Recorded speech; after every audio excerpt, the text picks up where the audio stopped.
ಅವರ ಮಗನಾಗಿ ನೀವು ನಿಲ್ಲುತ್ತಾ ಇರುವಾಗ ನಿಮ್ಮನ್ನು ಹೀನ ಸ್ಥಿತಿಗೆ ಯಾವಾಗಲೂ ಬಿಡದೆ ಶ್ರೇಷ್ಠವಾದ ಕಾರ್ಯಗಳನ್ನು ನಿಮ್ಮ ಜೀವನದಲ್ಲಿ ಮಾಡಿದ್ದಾರೆ.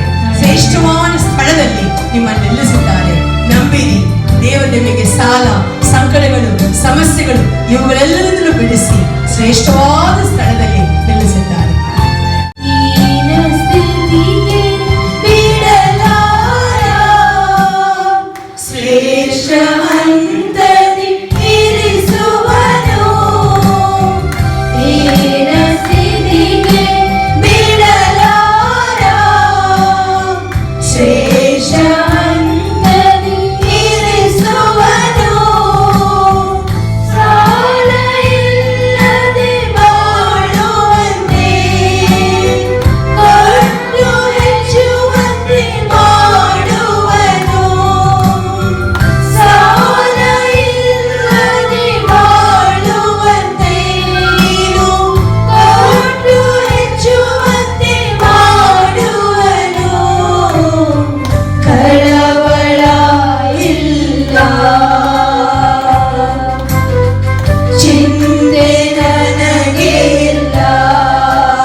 ಹಲ್ಲೆಲೂಯಾ. ದೇವರ ಪರಿಶುದ್ಧ ನಾಮ ಮಹಿಮೆಯುಂಟಾಗಲಿ. ಈ ಸುಂದರವಾದ ಮುಂಚಾನೆ ವೇಳೆಯಲ್ಲಿ ಇನ್ನೊಂದು ಸಾರಿ ನಾನು ಇಲ್ಲಿ ಬಂದಿರುವ ಎಲ್ಲ ತಾಯಂದಿರಿಗೂ ತಾಯಂದಿರ ದಿವಸದ ಹಾರ್ದಿಕ ಶುಭಾಶಯಗಳು. ಹಲ್ಲೆಲೂಯಾ. ನಾನು ಈ ಒಂದು ವಾಕ್ಯವನ್ನು ಹಂಚಿಕೊಳ್ಳೋಕೆ ಮುಂಚೆ ಒಂದೆರಡು ಕಾರ್ಯಗಳನ್ನು ನಾನು ನಿಮ್ಮ ಜೊತೆ ಹಂಚಿಕೊಳ್ಳಲು ಬಯಸ್ತೇನೆ. ಇಲ್ಲಿ ಎಲ್ಲರಿಗೂ ಒಂದು ತಾಯಿ ಇರ್ಬೋದು, ನನಗೆ 2 ತಾಯಿ ಇದ್ದಾರೆ. ಒಂದು ಇಲ್ಲಿ ಕೂತಿರುವ ನನ್ನ ಹೆಂಡತಿ, ಆಮೇಲೆ ಅವರ ತಾಯಿಯಾಗಿರುವ ಸೇವಕಿ. ಇಬ್ಬರು ಕೂಡ ನನ್ನನ್ನು ಮದುವೆ ಆದ ಮೇಲೆ ಅಮ್ಮ ಅವರು ನನಗೆ ಆತ್ಮೀಯ ತಾಯಿ. ಅದು ಮಾತ್ರ ಅಲ್ಲ, ಒಂದು ಮಗನು ಹಾಗೆ ಮದುವೆ ಆದ ಸಮಯದಿಂದಲೂ, ಅದು ಮುಂಚೆಯೂ ಸರಿ, ಮದುವೆ ಆದ ಮೇಲೆಯೂ ಸರಿ ತುಂಬ ಚೆನ್ನಾಗಿ ನೋಡಿಕೊಂಡರು. ಯಾವಾಗಲೂ ನನಗೆ ಹೆಚ್ಚು ಸಪೋರ್ಟ್ ಕೊಡೋದು ಅವರೇ. ಮಗಳಿಗಿಂತ ನನಗೆ ಜಾಸ್ತಿ ಸಪೋರ್ಟ್ ಸಿಗುತ್ತೆ ಮನೆಯಲ್ಲಿ. ಆ ರೀತಿಯಲ್ಲಿ ನಮ್ಮನ್ನು ನೋಡಿಕೊಂಡರು. ಆಮೇಲೆ ಹೇಳಬೇಕಾದ್ರೆ ಇನ್ನೊಂದು ಪ್ರಾಮುಖ್ಯವಾದ ವಿಷಯ, ನಂದಿನಿಯವರು ಕೂಡ ತುಂಬ ನನ್ನೊಂದು ತಾಯಿ ಹಾಗೆ. ಯಾಕಂದರೆ ನನಗೆ ಏನು ಡಿಸಿಷನ್ ತೊಗೊಂಡ್ರು, ಅವರು ಡಿಸಿಷನ್ ತೊಗೊಂಡ್ರು, ಅವ್ರ ಮಕ್ಕಳಿಗಿಂತ ಹೆಚ್ಚಾಗಿ ನನ್ನ ಹತ್ರ ಬಂದು ನಾವೆಲ್ಲ ಅವರ ಜೊತೆಯಲ್ಲಿ 3 ಜನ ನಾವು ಟ್ರೈಯೋ, ಯಾವಾಗಲೂ ಎಲ್ಲಿ ಸೇವೆಗೆ ಹೋದರೂ 3 ಜನರು ಕೂಡಿ ಪ್ರೇಯರ್ ಮಾಡಬೇಕು. ದೇವರು ಮಾತನಾಡೋರು, ಆ ದೇವರು ಏನು ಮಾತನಾಡಿದ್ರು ಅದು ಹಂಗೆ ಮಾಡೋದು. ಇಷ್ಟು ವರ್ಷ ಕಾಲ ನಡೀತಾ ಬರುವ ಒಂದು ಕಾರ್ಯ. ಅದರಿಂದ ಐ ಆಮ್ ವೆರಿ ಬ್ಲೆಸ್ಡ್. ನಿಮಗೆ ತುಂಬ ಥ್ಯಾಂಕ್ಸ್ ಹೇಳೋರು, ಥ್ಯಾಂಕ್ಸ್ ಸಾಲದು. ಜೊತೆಯಲ್ಲಿ ಸೇವೆ ಮಾಡೋಣ. ಹಲ್ಲೆಲೂಯಾ. ಆಮೇಲೆ ಇವತ್ತು ನಾವು ವಾಕ್ಯವನ್ನು ನಾವು ಧ್ಯಾನಿಸಿ ಹೋಗ್ತೇವೆ. ಸುಮಾರು ವರ್ಷಗಳಿಂದ ತಾಯಂದಿರ ದಿನ, ಈವನ್ ವುಮೆನ್ಸ್ ಡೇ, ಇದರಲ್ಲಿ ಹೆಚ್ಚಾಗಿ ನಾವು ಸತ್ಯವೇದ ಧ್ಯಾನಿಸ್ತಾ ಬರ್ತಾ ಇದ್ದೇವೆ. ಇದು ಒಂದು ಗಾಸ್ಪೆಲ್ ಡೇ, ಸುವಾರ್ತೆಯನ್ನು ಸಾರುವ ದಿವಸ ಅಂತ ಹೇಳೋದ್ರಿಂದ ಸತ್ಯವೇದದಲ್ಲಿ ಇರುವ ಒಂದು ಯುನಿಕ್ ಪ್ಯಾಸೇಜ್, ಅದು ನಿಮಗೆಲ್ಲ ಗೊತ್ತಿರುವುದು. ಮತ್ತಾಯ ಬರೆದ ಸುವಾರ್ತೆ ಅಧ್ಯಾಯ 15 ತಗೊಳ್ಳಿ. 21ನೇ ವಾಕ್ಯದಿಂದ ನಾವು ಧ್ಯಾನಿಸೋಣ. ಯೇಸು ಅಲ್ಲಿಂದ ಹೊರಟು ತೂರ್ ಸೀದೋನ್ ಪಟ್ಟಣಗಳ ಪ್ರಾಂತ್ಯಗಳಿಗೆ ಹೋದನು. ಆ ಸೀಮೆಯಿಂದ ಕಾನಾನ್ಯರವಳೊಬ್ಬಳು ಹೊರಟು ಬಂದು, ಸ್ವಾಮಿ, ದಾವೀದನ ಕುಮಾರನೇ, ನನ್ನನ್ನು ಕರುಣಿಸು, ನನ್ನ ಮಗಳಿಗೆ ದೆವ್ವದ ಕಾಟ ಬಹಳವಾಗಿದೆ ಎಂದು ಕೂಗಿಕೊಂಡಳು. ಇಲ್ಲಿ ನೀವು ನೋಡಿದರೆ ಈ ವಾಕ್ಯ ಭಾಗದಲ್ಲಿ ಒಂದು ಕಾನಾನಿಯ ಸ್ತ್ರೀ, ಮತ್ತಾಯು ಸುವಾರ್ತೆಯನ್ನು ನಾವು ಓದುವಾಗ ಒಂದು ವಿಷಯವನ್ನು ಅರ್ಥ ಮಾಡಿಕೊಳ್ಳಬೇಕು. ಅವರು ಅದನ್ನು ರೂಪಿಸಿರುವ ಒಂದು ರೂಪ ಅಂತ ಹೇಳ್ತೇವಲ್ಲ, ಮೀನ್ಸ್ ಚಾಂಡ್ರೆ. ಅದರಲ್ಲಿ ಬಹಳ ವಿಶೇಷವಾದ ಒಂದು ಕಾರ್ಯ ಎಂದರೆ ಪರ್ಟಿಕ್ಯುಲರಿಸಮ್ ಟು ಯೂನಿವರ್ಸಲಿಸಮ್ ಅಂತ ಹೇಳ್ತಾರೆ. ಒಂದು ಅಬ್ರಹಾಮಿಂದ ಪ್ರಾರಂಭವಾಗಿರುವ ಆ ಒಂದು ನಂಬಿಕೆ, ಆ ಒಂದು ಸುವಾರ್ತೆ ಇಡೀ ಲೋಕಕ್ಕೂ ಯೇಸು ಕರ್ತನ ಮುಖಾಂತರ ಅದು ತಲುಪುತ್ತದೆ. ಯಹೂದ್ಯರ ಮುಖಾಂತರ ಅದು ಅನ್ಯ ಜನರಿಗೂ ತಲುಪುತ್ತೆ. ಅವರು ರಕ್ಷಣೆ ಹೊಂದುವರು ಅಂತ ಇರುವ ಆ ಒಂದು ಸುವಾರ್ತೆಯನ್ನು ಸಾರುವನಾಗಿದ್ದನು ಮತ್ತಾಯ.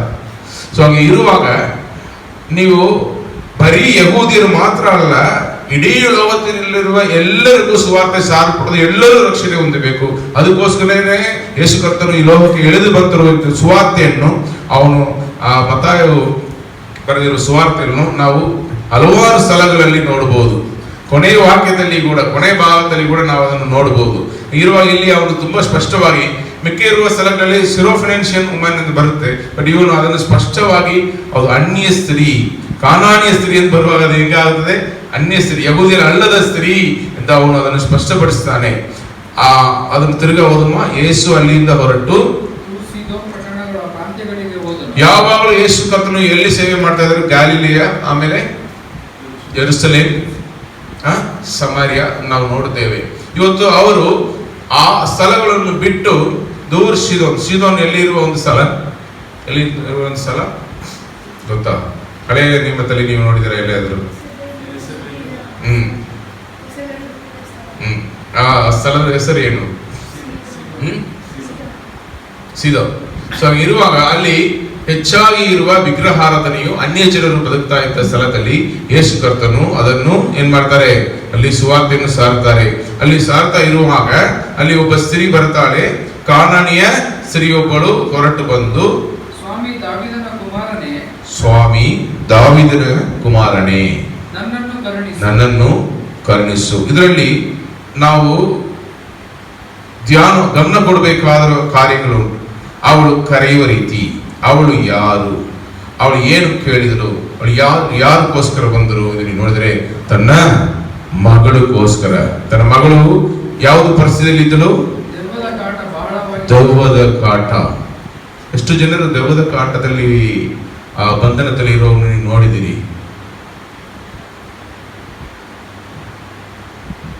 ಬಹಳ ನೋವು. ಯಾರೋ ಒಬ್ಬರು ಅಲ್ಲಿ ಇನ್ನೊಬ್ಬರು ಬಂದು ಕೂತಿದ್ದಾರೆ, ಹೆಂಗಿರುತ್ತೆ?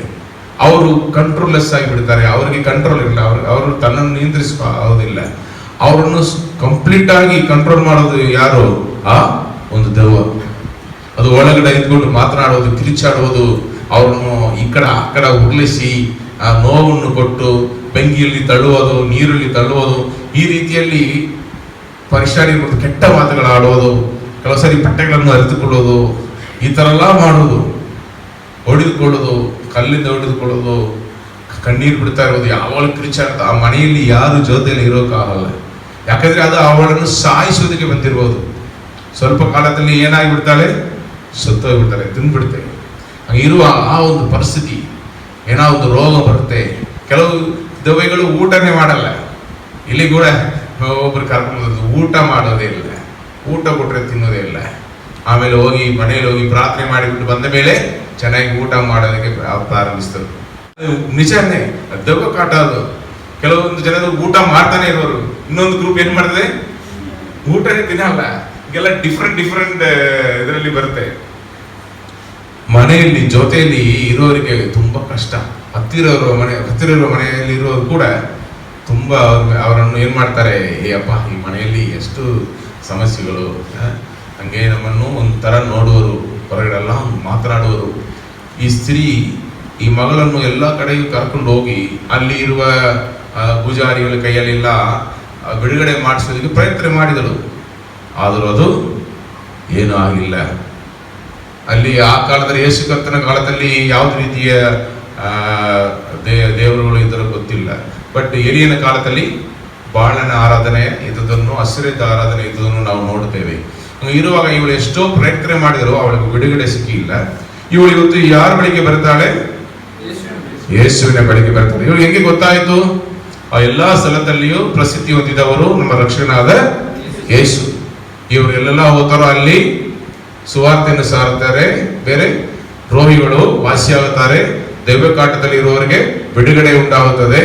ಕಣ್ಣಿಲ್ಲದ ಕಣ್ಣು, ಕಿವಿ ಇಲ್ಲದ ಕಿವಿ, ಕುಂಟನು ನಡೀತಾನೆ, ಸತ್ತವರು ಎದ್ದು ಬರುತ್ತಾರೆ.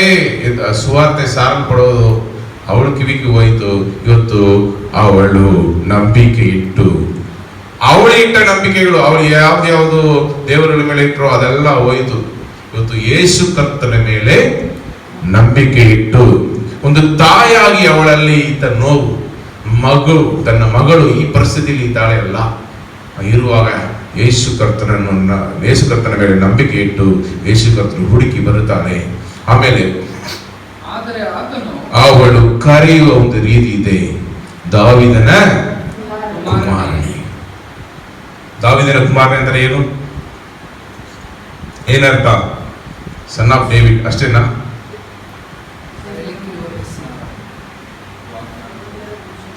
ದಾವೀದನ ಕುಮಾರನೇ ಲೋಕದ ರಕ್ಷಕನಾಗಿ ಇಳಿದು ಬರುವನು ಎಂದು ನಂಬಿಕೆ ಯಹೂದ್ಯರಲ್ಲಿ ಇತ್ತು.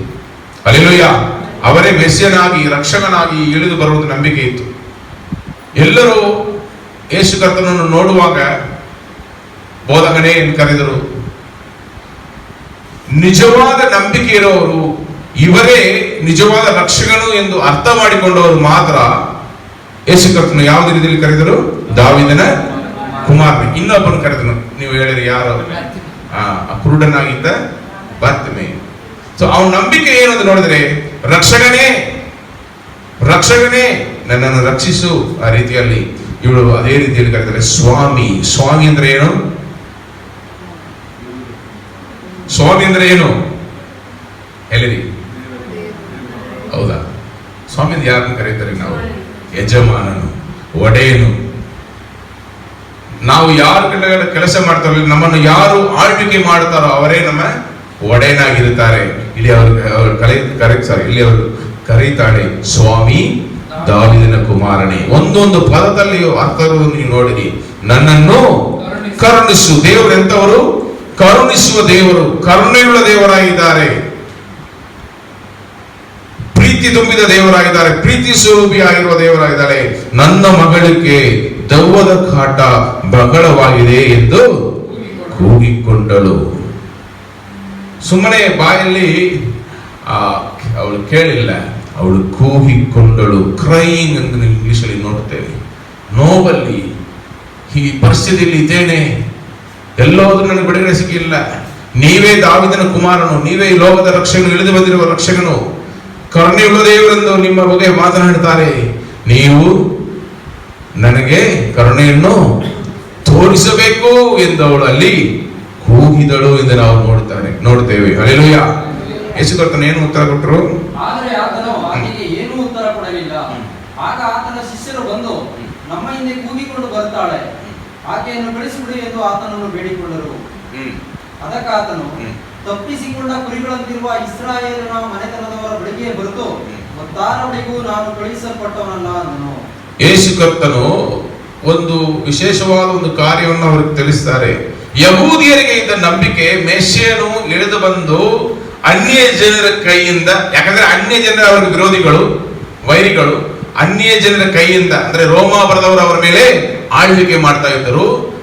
ಅವರ ಕೈಯಿಂದ, ಅವರ ರಾಜ್ಯದಿಂದ, ಅವರ ಆ ಒಂದು ದೇಶದ ಹಿಡಿತದಿಂದ ನಮ್ಮನ್ನು ಬಿಡುಗಡೆ ಮಾಡುವರು.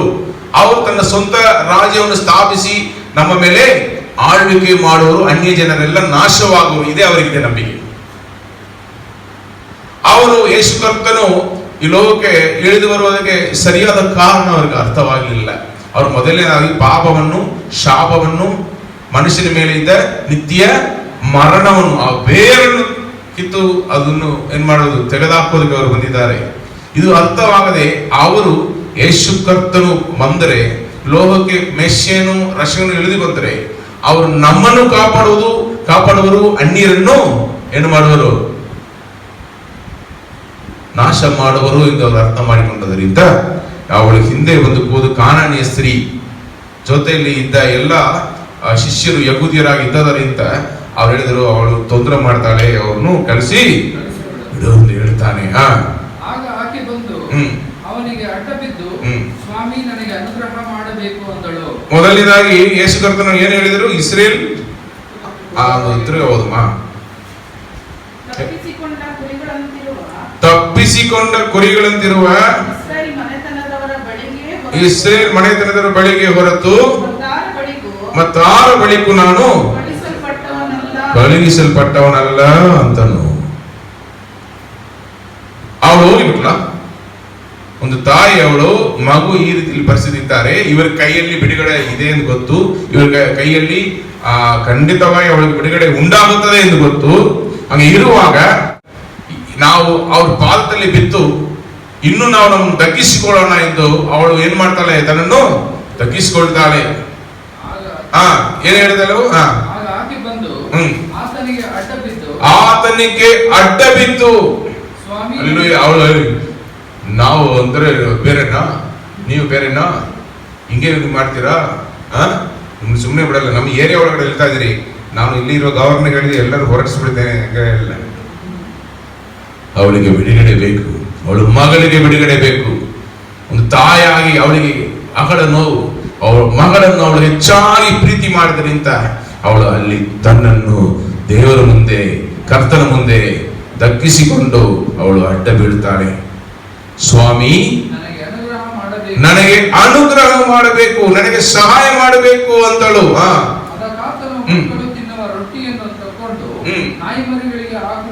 ನೆಕ್ಸ್ಟ್ ರೌಂಡ್ ನಂಬರ್ 2 ದೇವರು ಹೇಳ್ತಾರೆ, ಮಕ್ಕಳು ತಿನ್ನುವ ರೊಟ್ಟಿಯನ್ನು ತಕೊಂಡು ನಾಯಿ ಮರಿಗಳಿಗೆ, ಮನೆಯಲ್ಲಿ ಸಾಕುವ ಆ ನಾಯಿ ಮರಿಗಳಿಗೆ ಹಾಕುವುದು ಸರಿ ಇಲ್ಲ ಎಂದು ಉತ್ತರ ಕೊಡಲು ಆಕೆ ಸ್ವಾಮಿ ಆ ಮಾತು ನಿಜವೇ, ನಾಯಿ ಮರಿಗಳಂತೂ ತಮ್ಮ ಯಜಮಾನರ ಮೇಜಿನಿಂದ ಬೀಳುವ ರೊಟ್ಟಿಯ ತುಂಡುಗಳನ್ನು ತಿನ್ನುತ್ತವಲ್ಲ ಅಂದಳು. ಹಲ್ಲೆಲೂಯಾ. ಅವಳು ಹಂಗೆ ಬಿಟ್ಟಿಲ್ಲ. ನೀವು ಮನೆಯಲ್ಲಿ ನಾವು ಊಟ ಮಾಡ್ತಾ ಇರುವಾಗ ನಾಯಿ ಮರಿಗಳು ನಮ್ಮ ಮೇಜೆ ಹತ್ತಿರ ಬಂದ್ರೆ ನಾವು ಏನು ಮಾಡಬೇಕು? ತಿಂತಾ ಇರೋದ್ರಲ್ಲಿ ಸ್ವಲ್ಪ ತಗೊಂಡು ಅದು ಬಿಸಾಕ್ಬೇಕು. ಆ ರೀತಿಯಲ್ಲಾದ್ರೂ ನನಗೆ ಸಹಾಯ ಮಾಡಿರಿ. ಒಂದು ವೇಳೆ ನೀವು ಹೇಳೋದು ಸರಿಯಾಗಿರ್ಬೋದು, ನೀವು ಯಹೂದ್ಯರಿಗೋಸ್ಕರ ಬಂದಿರಬಹುದು, ಬಟ್ ನಾನು ಕಷ್ಟದಲ್ಲಿ ಇದ್ದೇನೆ. ನೀವು ಕಣಿಗರ ಉಳ್ಳ ದೇವರನ್ನು ಹೇಳ್ತಾರಲ್ಲ, ಹಂಗೆ ಇರುವಾಗ ನೀವು ಕರುಣೆಯನ್ನು ತೋರಿಸಿರಿ. ಅವ್ರಿಗಿರುವ ಮಿಕ್ಕದಾಗಿರುವ ಆಶೀರ್ವಾದವಾದರೂ ನಮಗೆ ಸಿಗಲಿ ಎಂದು ಅವಳು ತನ್ನನ್ನು ತಗ್ಗಿಸಿಕೊಂಡಳು. ಆವಾಗ ಯೇಸು ಕರ್ತನನ್ನು ನೋಡಿ ಏನು ಹೇಳಿದರು? ಹೆಂಗೆ ಕರೆದರು? ಯೇಸು ಹೆಂಗೆ ಕರೆದರು? ಅವರೆಲ್ಲ ಆ ಸ್ತ್ರೀ, ಆ ಕಾನೇನಿದವಳು ಅನ್ಯ ಸ್ತ್ರೀಯನ್ನು ಕಳುಹಿಸಿ ಬಿಡಿ ಹೇಳಿದರು. ಯೇಸು ಕರ್ತನನ್ನು ಮರ್ಯಾದೆಯಿಂದ ಕರೀತಾರೆ. ಅಮ್ಮ ನಿನ್ನ ನಂಬಿಕೆ ಬಹಳ, ಅಮ್ಮ ನಿನ್ನ ನಂಬಿಕೆ ಬಹಳ, ನಿನ್ನ ಮನಸ್ಸಿನಂತೆ ಆಗಲಿ ಎಂದು ಉತ್ತರ ಕೊಟ್ಟರು. ಅದೇ ಗಳಿಗೆಯಲ್ಲಿ ಆಕೆಯ ಮಗಳು ಸ್ವಸ್ಥರಾದರು. ಹಲ್ಲೆಲೂಯಾ. ನೀವು ನೋಡಿದರೆ ನಾವೆಲ್ಲರೂ ಒಂದು ಕಾಲದಲ್ಲಿ ಅನ್ಯ ಜನಾಂಗದವರಾಗಿ ಬದುಕಿದವರೇ. ಭಾರತೀಯ ದೇಶದಲ್ಲಿ ಯೇಸು ಕರ್ತನ ಶಿಷ್ಯರಾಗಿದ್ದ ತೋಮನು ಬರದಿದ್ರೆ ನಾವು ಇವತ್ತು ಸಾಮಾನ್ಯ ಮನುಷ್ಯರಾಗಿ ರಕ್ಷಣೆ ಹೊಂದದವರಾಗಿ ಪಾಪದಲ್ಲಿ ಬದುಕುವರಾಗಿ ಇರುತ್ತಿದ್ದೇವೆ. ನಾವು ಈ ಲೋಕದಲ್ಲಿ, ಈ ಭಾರತ ದೇಶದಲ್ಲಿ ಇರುವ ಆಚಾರಗಳನ್ನು, ವಿಗ್ರಹ ಆರಾಧನೆಯಲ್ಲಿಯೂ ಪಿತೃರಾಗಿ ಇರುತ್ತಿದ್ದೇವೆ. ಆ ಯೇಸು ಕರ್ತನ ಶಿಷ್ಯನು ಬಂದದ್ರಿಂದ ನಿಮಗೂ ನಮಗೂ ರಕ್ಷಣೆ ಉಂಟಾಯಿತು. ಹಲ್ಲೆಲೂಯಾ. ನಾವು ಒಂದು ಕಾಲದಲ್ಲಿ ಅನ್ಯರಾಗಿ ಬದುಕುವಾಗ ನಮಗೂ ಬಹಳವಾದ ಕಷ್ಟ ಸಮಸ್ಯೆಗಳು ಬಂತು. ಆ ಕಾಲದಲ್ಲಿ ಸುವಾರ್ತೆ ಸಾರುವವರು ಬಂದು ಸುವಾರ್ತೆ ಸಾರಿದರು. ಆ ಸಮಯದಲ್ಲಿ ನಾವು ಸುವಾರ್ತೆಯನ್ನು ನಾವು ಸ್ವೀಕರಿಸಿದ್ದೇವೆ. ಹಲ್ಲೆಲೂಯಾ. ನಮಗೆ ಕಷ್ಟಗಳು ಇದ್ದಾಗ, ಸಮಸ್ಯೆಗಳು ಬಂದಾಗ, ರೋಗಗಳು ಬಂದಾಗ, ಇದೆಲ್ಲ ಡಾಕ್ಟರ್ಗಳು, ಔಷಧಿಗಳು ನಮಗೆ ವಾಸಿ ಮಾಡೋದಕ್ಕೆ ಆಗಲ್ಲ ಎಂದು ಪರಿಸ್ಥಿತಿಗಳು ಇರುವಾಗ ಯೇಸು ಕರ್ತನನ್ನು ಹುಡುಕಿ ಬಂದು ಅಲ್ಲಿ ಯೇಸು ಕರ್ತನು ನಮ್ಮನ್ನು ವಾಸಿ ಮಾಡಿದರು, ಬಿಡುಗಡೆ ಮಾಡಿದರು. ಆದುದರಿಂದ ನಾವು ಯೇಸು ಕರ್ತನನ್ನು ಸ್ವಂತ ರಕ್ಷಕನಾಗಿ ಸ್ವೀಕರಿಸಿಕೊಂಡಿದ್ದೇವೆ. ಹಲ್ಲೆಲೂಯಾ. ಇರುವಾಗ ನಾವು ಇವತ್ತು ಬೈಬಲ್ ಓದುವಾಗ ಅವಳು ಅನ್ಯ ಇಲ್ಲ, ನಾವು ಒಂದು ಕಾಲದಲ್ಲಿ ಅದೇ ಸ್ಥಿತಿಯಲ್ಲಿ ಇದ್ದೇವೆ. ಹಲ್ಲೆಲೂಯಾ. ಮನುಷ್ಯನು ಮಾಡಿದ ಪಾಪದ ದಶೆಯಿಂದ ಏನೆಲ್ಲ ಈ ಲೋಕದಲ್ಲಿ ಬಂತು. ಮೊದಲು ದೇವರು ಸೃಷ್ಟಿ ಮಾಡಿದ ಆ ಆದಾಮ್, ಹವ್ವ, ಮೊದಲನೇ ತಾಯಿ ಯಾರು ಲೋಕದಲ್ಲಿ ಇದ್ದ? ಹವ್ವ ತಾನೆ. ಬಟ್ ಆದ್ರೂ ಅವರು ದೇವರ ಚಿತ್ತವನ್ನು ಮಾಡಲಿಲ್ಲ. ಅವರು ದೇವರಿಗೆ ವಿರೋಧವಾಗಿ ಪಾಪ ಮಾಡಿದ್ರಿಂದ, ದೇವರ ಕಟ್ಟಳೆಯನ್ನು ಉಲ್ಲಂಘಿಸರಿಂದ ಅವರ ಜೀವನದಲ್ಲಿ ಆತ್ಮೀಯ ಮರಣ, ಶಾರೀರಿಕ ಮರಣ, ಪಾಪದಲ್ಲಿ ಬದುಕೋನಿಗೆ ನಿತ್ಯ ಮರಣ. ನಾನು ಹೇಳ್ತೇನೆ, ಅವರಿಗೆ 2 ಮಕ್ಕಳು ಇದ್ರು ಅಲ್ಪ, ಆದಾಮ್ ಹವ್ವ. ಯಾರು? ಕೈನ್, ಹೇಬೆಲನು. ಸರಿ, ಹೊಟ್ಟೆ ಕಿಚ್ಚಲ್ಲಿ ಯಾರನ್ನು ಸಾಯಿಸಿದರು? ಕೈನ್ ಹಾವೆಲ್ನು ಸಾಯಿಸಿಬಿಟ್ಟರಲ್ಲ.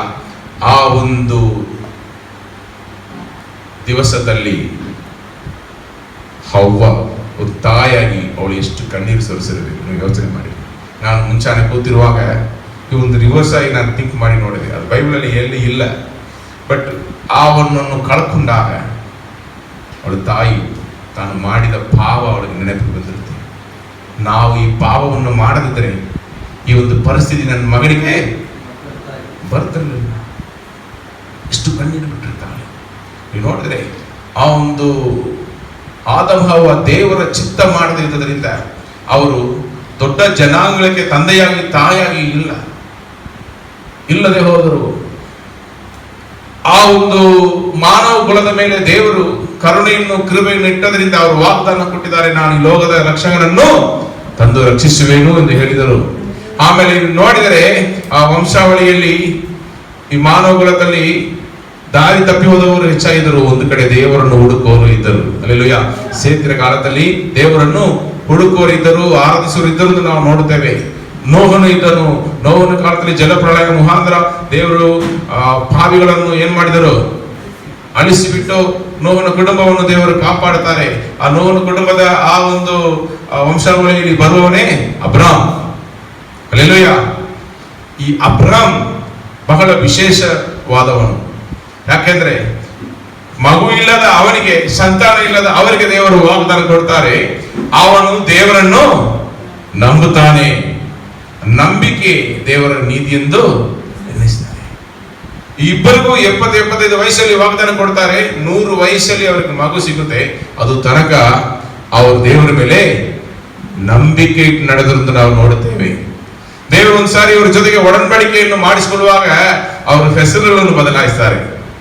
ಹೆಂಗೆ ಬದಲಾಯಿಸಿದರು? ಸಾರಾಯಳಕ್ಕೆ ಸಾರಾ ಎಂದು ಹೆಸರಿಟ್ರು. ಹಲ್ಲೆಲೂಯಾ. ಹವ್ವ ಕಳ್ಕೊಂಡ ಹೆಸರು ಅದು. ಸಾರಾ ಅಂದ್ರೆ ಏನು? ಮದರ್ ಆಫ್ ಮೆನಿ ನೇಷನ್, ಜನಾಂಗಗಳ ತಾಯಿ. ಅಬ್ರಹಾಮನಿಗೆ ಏನು ಹೆಸರು? ಫಾದರ್ ಆಫ್ ಮೆನಿ ನೇಷನ್ಸ್, ಜನಾಂಗಗಳ ತಂದೆ, ವಿಶ್ವಾಸದ ತಂದೆ. ಹಲ್ಲೆಲೂಯಾ. ಇರುವಾಗ ಅಲ್ಲಿ ಪ್ರಾರಂಭವಾಗುತ್ತೆ ಈ ಒಂದು ವಿಶ್ವಾಸ, ನಂಬಿಕೆ. ನಾವು ನಂಬಿಕೆಯ ಪುತ್ರರಾಗಿದ್ದೇವೆ. ನಾವು ಯೇಸು ಕರ್ತನು ನಮಗಾಗಿ ಪ್ರಾಣ ಕೊಟ್ಟದನ್ನು, ಪಾಪ ಪರಿಹಾರವಾಗಿ ಬಂದದನ್ನು, ಲೋಕದ ರಕ್ಷಣೆಯಾಗಿ ಬಂದದನ್ನು ನಂಬುವುದರಿಂದ ನಾವು ರಕ್ಷಣೆ ಹೊಂದುತ್ತೇವೆ. ಹಲ್ಲೆಲೂಯಾ. ಆದ್ರಿಂದ ನೀವು ಇಲ್ಲಿ ನೋಡಿದ್ರೆ ಅನ್ಯ ಜನಾಂಗಗಳಾಗಿರ್ಲಿ, ಕ್ರೈಸ್ತರಾಗಿರ್ಲಿ, ಹಂಗೆಲ್ಲ ಏನು ವ್ಯತ್ಯಾಸ ಇಲ್ಲ. ಎಲ್ಲ ದೇವರು ಸೃಷ್ಟಿಸಿದ ಮಕ್ಕಳೇ, ಜನರೇ. ಇರುವಾಗ ದೇವರು ಒಂದು ರೀತಿಯನ್ನು ಇಟ್ಟಿರ್ತಾರೆ, ಒಂದು ಮಾಡೆಲ್. ನಾನು ಹೇಳಿದಲ್ಲ, ಸ್ಯಾಮ್ಸಂಗ್ ಮೊಬೈಲ್ ನೀವು ಖರೀದಿ ಮಾಡೋತೀರಾ, ಒಂದು ಮಾಡೆಲ್ ಇರುತ್ತೆ. ಎಲ್ಲರೂ ಒಂದೊಂದು ಮುಟ್ಟಿ ನೋಡಿ ಅದರಲ್ಲಿ ಇರುವ ಸ್ಪೆಸಿಫಿಕೇಶನ್ ಎಲ್ಲ ನೋಡ್ತಾರೆ. ಅದೇ ರೀತಿಯಲ್ಲಿ ಅಬ್ರಹಾಮನು, ಹಲ್ಲೆಲೂಯಾ, ಯಹೂದಿಯ ಕುಲ, ಇಸ್ರೇಲ್ ಜನರು, ಅವರ ಮುಖಾಂತರ, ಅವರನ್ನು ಆರಿಸಿಕೊಂಡದ ಮುಖಾಂತರ ಇಷ್ಟು ಬೆಲೆಹೀನತೆ ಇರುವ ಒಬ್ಬ ಮನುಷ್ಯನನ್ನು ದೇವರು ಆರಿಸಿಕೊಂಡು, ಮಗು ಇಲ್ಲದ, ಸಂತಾನ ಇಲ್ಲದ ಅವನ ಮುಖಾಂತರ ಒಂದು ದೊಡ್ಡ ಅದ್ಭುತವನ್ನು ಮಾಡಿ, ನಾನೇ ಈ ಲೋಕವನ್ನು ಸೃಷ್ಟಿ ಮಾಡಿದ ದೇವರು, ಸೃಷ್ಟಿಕರ್ತನು, ಸರ್ವಶಕ್ತನು, ಸರ್ವಭೌಮ ಎಂದು ತೋರಿಸ್ತಾರೆ. ಅವನ ಮುಖಾಂತರ ಒಂದು ದೊಡ್ಡ ಒಂದು ದೇಶವನ್ನು ದೇವರು ಏನ್ ಮಾಡ್ತಾರೆ, ಸೃಷ್ಟಿ ಮಾಡಿ, ತಾನು ಯಾರು, ನಾನು ಏನು ಬಯಸ್ತೇನೆ, ನಾನು ಏನು ಬಯಸಲ್ಲ, ಯಾಕೆ ಈ ಲೋಕವನ್ನು ಸೃಷ್ಟಿ ಮಾಡಿದೆ ಎಂದು ಈ ಲೋಕಕ್ಕೆ ಅವರು ಏನ್ ಮಾಡ್ತಾರೆ, ಹೇಳಿಕೊಡುತ್ತಾರೆ. ಅದಕ್ಕೋಸ್ಕರ ಆರಿಸಲ್ಪಟ್ಟವರು.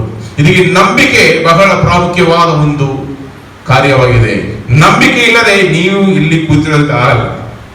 ಎಲ್ಲೆಲ್ಲೋ ಹುಟ್ಟಿದ್ದೇವೆ, ಎಲ್ಲೋ ಯಾವುದೋ ಒಂದು ಕುಲದಲ್ಲಿ, ಯಾವುದೋ ಒಂದು ದೇಶದಲ್ಲಿ, ಯಾವುದೋ ಒಂದು ಭಾಷೆ, ಯಾವುದೋ ಒಂದು ರಾಜ್ಯದಲ್ಲಿ ಹುಟ್ಟಿದವರು ಕ್ರಿಸ್ತನನ್ನು ಹೇಗೆ ನೀವು ಹುಡುಕಿ ಬರ್ತೀರಿ ಅಂದ್ರೆ ಅದು ನಂಬಿಕೆ. ಹಲ್ಲೆಲೂಯಾ. ಇಲ್ಲಿ ಸ್ತ್ರೀ ಯೇಸು ಕರ್ತರನ್ನು ತಾಯಾಗಿರುವಳು ಹುಡುಕಿ ಬಂದ ಕಾರಣ ಯೇಸು ಕರ್ತರ ಮೇಲೆ ಇಟ್ಟ ನಂಬಿಕೆ. ಈ ದೇವರನ್ನು ಹುಡುಕಿ ಹೋದರೆ ನನಗೆ ಬಿಡುಗಡೆ ಆಗುತ್ತದೆ, ನನ್ನ ಕಾರ್ಯಗಳಲ್ಲಿ ದೇವರು ಜಯ ಕೊಡುವರು, ಸಮಾಧಾನ ಕೊಡುವರು, ನನ್ನ ಅಗತ್ಯವನ್ನು ಪೂರೈಸುವರು, ನನ್ನನ್ನು ಚೆನ್ನಾಗಿ ನೋಡಿಕೊಳ್ಳುವರು. ಇದು ನಂಬಿಕೆ. ಅದರಿಂದ ಅವಳು ಮಾತನಾಡುವ ಒಂದೊಂದು ಮಾತನ್ನು ನೀವು ಮನೆಯಲ್ಲಿ ಹೋಗಿ ಅಂಡರ್ಲೈನ್ ಮಾಡಿಕೊಂಡು ನೀವು ನೋಡ್ರಿ. ಅವಳು ಬಂದು ಯೇಸು ಕರ್ತನನ್ನು ಕರೆಯುವಾಗಲೇ, ಸ್ವಾಮಿ, ದಾವೀದನ ಕುಮಾರನೇ, ನನ್ನನ್ನು ಕರುಣಿಸು. ಎಲ್ಲಲ್ಲಿಯೂ ಸ್ವಾಮಿ ಅಂದರೆ ಒಡೆಯನು, ದಾವೀದನ ಕುಮಾರ ಅಂದರೆ ರಕ್ಷಕನು. ನನ್ನನ್ನು ಕರುಣಿಸಿದರೆ, ಕರುಣೆಯುಳ್ಳ ದೇವರು ಮಾತ್ರ ಅದನ್ನು ಮಾಡೋಕೆ ಸಾಧ್ಯ. ಕಠಿಣವಾಗಿರುವ ಯಜಮಾನನು ಅದನ್ನು ಮಾಡೋಕ್ಕಾಗಲ್ಲ. ಪ್ರೀತಿ ಸ್ವರೂಪಿಯಾಗಿರುವ ದೇವನೇ ಕರುಣಿಸು. ನನ್ನ ಮಗಳಿಗೆ ದೆವ್ವದ ಕಾಟ ಬಗಳವಾಗಿದೆ ಎಂದು ಕೂಗಿಕೊಂಡಳು. ಈ ಒಂದು ಕಷ್ಟವನ್ನು, ಸಮಸ್ಯೆಯನ್ನು ನಾನು ಇವರ ಪಾದದಲ್ಲಿ ಬಂದು ಹಂಚಿಕೊಂಡ್ರೆ ಅವರು ಖಂಡಿತವಾಗಿ ನನಗೆ ಬಿಡುಗಡೆ ಕೊಡುವುದೆಂಬುದು ನಂಬಿಕೆಯಾಯಿತು. ಹಲ್ಲೆಲೂಯಾ. ಆದ್ರಿಂದ ಈ ಒಂದು ವಿಷಯವನ್ನು ಅರ್ಥ ಮಾಡಿಕೊಳ್ಳಿರಿ. ಇಲ್ಲಿ ನೀವು ತಾಯಂದಿರಾಗಿ ಕೂತಿರುವವರು, ನಿಮಗೆ ಬೇರೆ ಪರಿಸ್ಥಿತಿಗಳು ಇರಬಹುದು. ನಿಮ್ಮ ಮಕ್ಕಳಿಗೋಸ್ಕರ ನೀವು ಪ್ರಾರ್ಥಿಸಬೇಕು. ಹಲ್ಲೆಲೂಯಾ. ಎಷ್ಟು ಜನ ನೀವು ಮಕ್ಕಳಿಗೋಸ್ಕರ ಪ್ರಾರ್ಥಿಸ್ತೀರಿ? ನೀವು ಮೊದಲನೇದಾಗಿ ಯೇಸು ಕರ್ತನನ್ನು ಸ್ವಂತ ರಕ್ಷಕನಾಗಿ, ಒಡೆಯನಾಗಿ ಸ್ವೀಕರಿಸಿಕೊಳ್ಳಬೇಕು.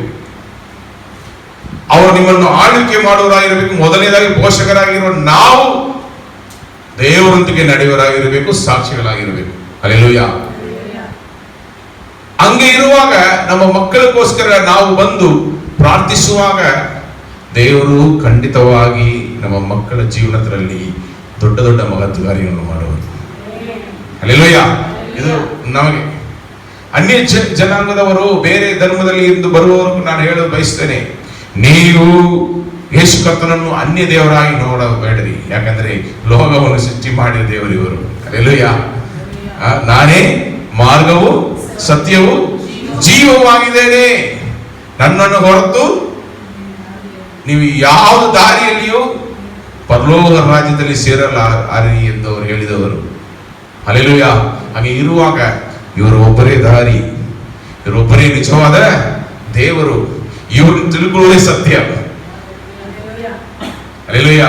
ಇರುವಾಗ ನೀವು ಬಂದು ಕೂತಿರುವ ನೀವು ಏನೋ ಒಂದು ಸುವಾರ್ತೆ ಕೇಳ್ತೇವೆ, ವಾರ ವಾರ ಒಂದು ವಾಕ್ಯ ಸಿಗುತ್ತೆ, ಅದಲ್ಲರಿ ನಮಗೂ ದೇವರಿಗೂ ಇರುವ ಒಂದು ಸಂಬಂಧ. ಆ ಸಂಬಂಧ ಒಂದು ಅನ್ಯ ಸ್ತ್ರೀ ಕೂಡ ಯೇಸು ಕರ್ತನ ಬಳಿಗೆ ಬರುವಾಗ ಸ್ವಾಮಿ, ಯಜಮಾನ್ಯ ಅಂತ. ಎಷ್ಟು ಜನರು ನೀವು ಒಡೆಯನೆ ಎಂದು ಕರಿತೀರಿ? ಎಷ್ಟು ಜನರು ಒಡೆಯನೆ ಎಂದು ಕರೀತೀರಿ? ದೇವರೆಂದು ಕರಿತೀರಿ, ಒಡೆಯನೆ ಎಂದು ಕರಿತೀರಾ? ಮೈ ಲಾರ್ಡ್, ಮೈ ಗಾಡ್ ಅಂತ ತೋಮನು. ಹಲ್ಲೆಲೂಯಾ. ತೋಮನು ಹೇಳಿದನು, ಈ ಭಾರತ ದೇಶಕ್ಕೆ ಸುವಾರ್ತೆ ತಂದ ತೋಮನು ಅವರ ಕೈಗಳಿರೋ ಗಾಯಗಳನ್ನು ಮುಟ್ಟಿ ನೋಡಿದ ಮೇಲೆ ಯೇಸು ಕರ್ತನ ಕರೆದ ರೀತಿ, ಮೈ ಲಾರ್ಡ್, ಮೈ ಗಾಡ್, ನನ್ನ ದೇವರೇ, ನನ್ನ ಒಡೆಯನೆ. ಒಡೆದ್ರೆ ಒಪ್ಪಿಸಿಕೊಟ್ಬಿಟ್ಟ ಅಂತ ಮಾತೇ ಇಲ್ಲ. ಈ ನನ್ನ ಆಳ್ವಿಕೆ ಮಾಡುವ ದೇವರು. ಅದೇ ಒಳಗಲ್ಲಿ ಮಾಡಿರುವುದು. ದಾವೀದನ ಕುಮಾರನೇ, ರಕ್ಷಕನೇ, ಒಡೆಯನೇ, ಕರುಣೆ ತೋರಿಸು. ಕಣ್ಣೀರು ಬಿಡ್ತಾನೆ. ಕೂಗಿದಳು, ಸುಮ್ಮನೆ ಕರುಣಿಸು ದೇವರೇ, ಬಂದಿದ್ದಾನೆ, ಹಂಗೆಲ್ಲ ಇಲ್ಲ. ಕಣ್ಣೀರು ಬಿಟ್ಟು ಕರೆದಳು. ಅದರಲ್ಲಿಯೇ ಯೇಸು ಕರ್ತನ ಅವಳು ಪರೀಕ್ಷೆ ಇಟ್ಟರು. ಆ ಪರೀಕ್ಷೆಯಲ್ಲಿ ತಗ್ಗಿಸಿಕೊಂಡಳು, ಅಡ್ಡ ಬಿದ್ದಳು, ಎಡಬಿಡದೆ ಪ್ರಾರ್ಥನೆ ಮಾಡಿದಳು. ಎಷ್ಟು ಜನ ನಿಮ್ಮ ಮಕ್ಕಳಿಗಾಗಿ ಎಡಬಿಡದೆ ಪ್ರಾರ್ಥನೆ ಮಾಡ್ತೀರಿ? ಪ್ರಾರ್ಥನೆಗೆ ಸದೂತರ ಬರದಾದ್ರೆ ಪ್ರಾರ್ಥನೆ ಬಿಟ್ಬಿಡೋದು, ಆಮೇಲೆ ಮೊಬೈಲಲ್ಲಿ ಬೇರೆ ಹಾಡು ಕೇಳೋದು, ಹಂಗೆ ಹೋಗಿಬಿಡ್ತೀರಿ. ನಾನು ಹೇಳುತ್ತೇನೆ, ನೀವು ಒಂದು ಪ್ರಾರ್ಥನೆ ಜೀವನ ಹಿಡಿದುಕೊಂಡ್ರೆ, ಆತ್ಮಿಕ ಅಂದರೆ ಕನ್ಸಿಸ್ಟೆನ್ಸಿ, ಸ್ಥಿರ ಚಿತ್ತ ಬೇಕು. ಹಲ್ಲೆಲೂಯಾ. ಸಭೆ ಕೊಡ್ತೀರಾ, ಅದ್ರಲ್ಲಿ ಸ್ಥಿರ ಚಿತ್ತ ಬೇಕು. ವಾಕ್ಯ ಓದ್ತೀರಾ, ಅದ್ರಲ್ಲಿ ಸ್ಥಿರ ಚಿತ್ತ ಬೇಕು. ಪ್ರಾರ್ಥನೆ ಮಾಡ್ತೀರಾ, ಅದಕ್ಕೆ ಹೆಚ್ಚುತ್ತಾ ಹೋಗ್ತಾ ಇರಬೇಕು. 3 ಹಾಡುಗಳು 2 ಹಾಡುಗಳು ಅಲ್ಲಿ ನೀವು ಆರಾಧನೆ ಮನೆಯಲ್ಲಿ ಪ್ರಾರಂಭಿಸಿರುವವರು ಇವತ್ತು 7 ಹಾಡುಗಳು ಹಾಡುವರಾಗಿರ್ಬೇಕು.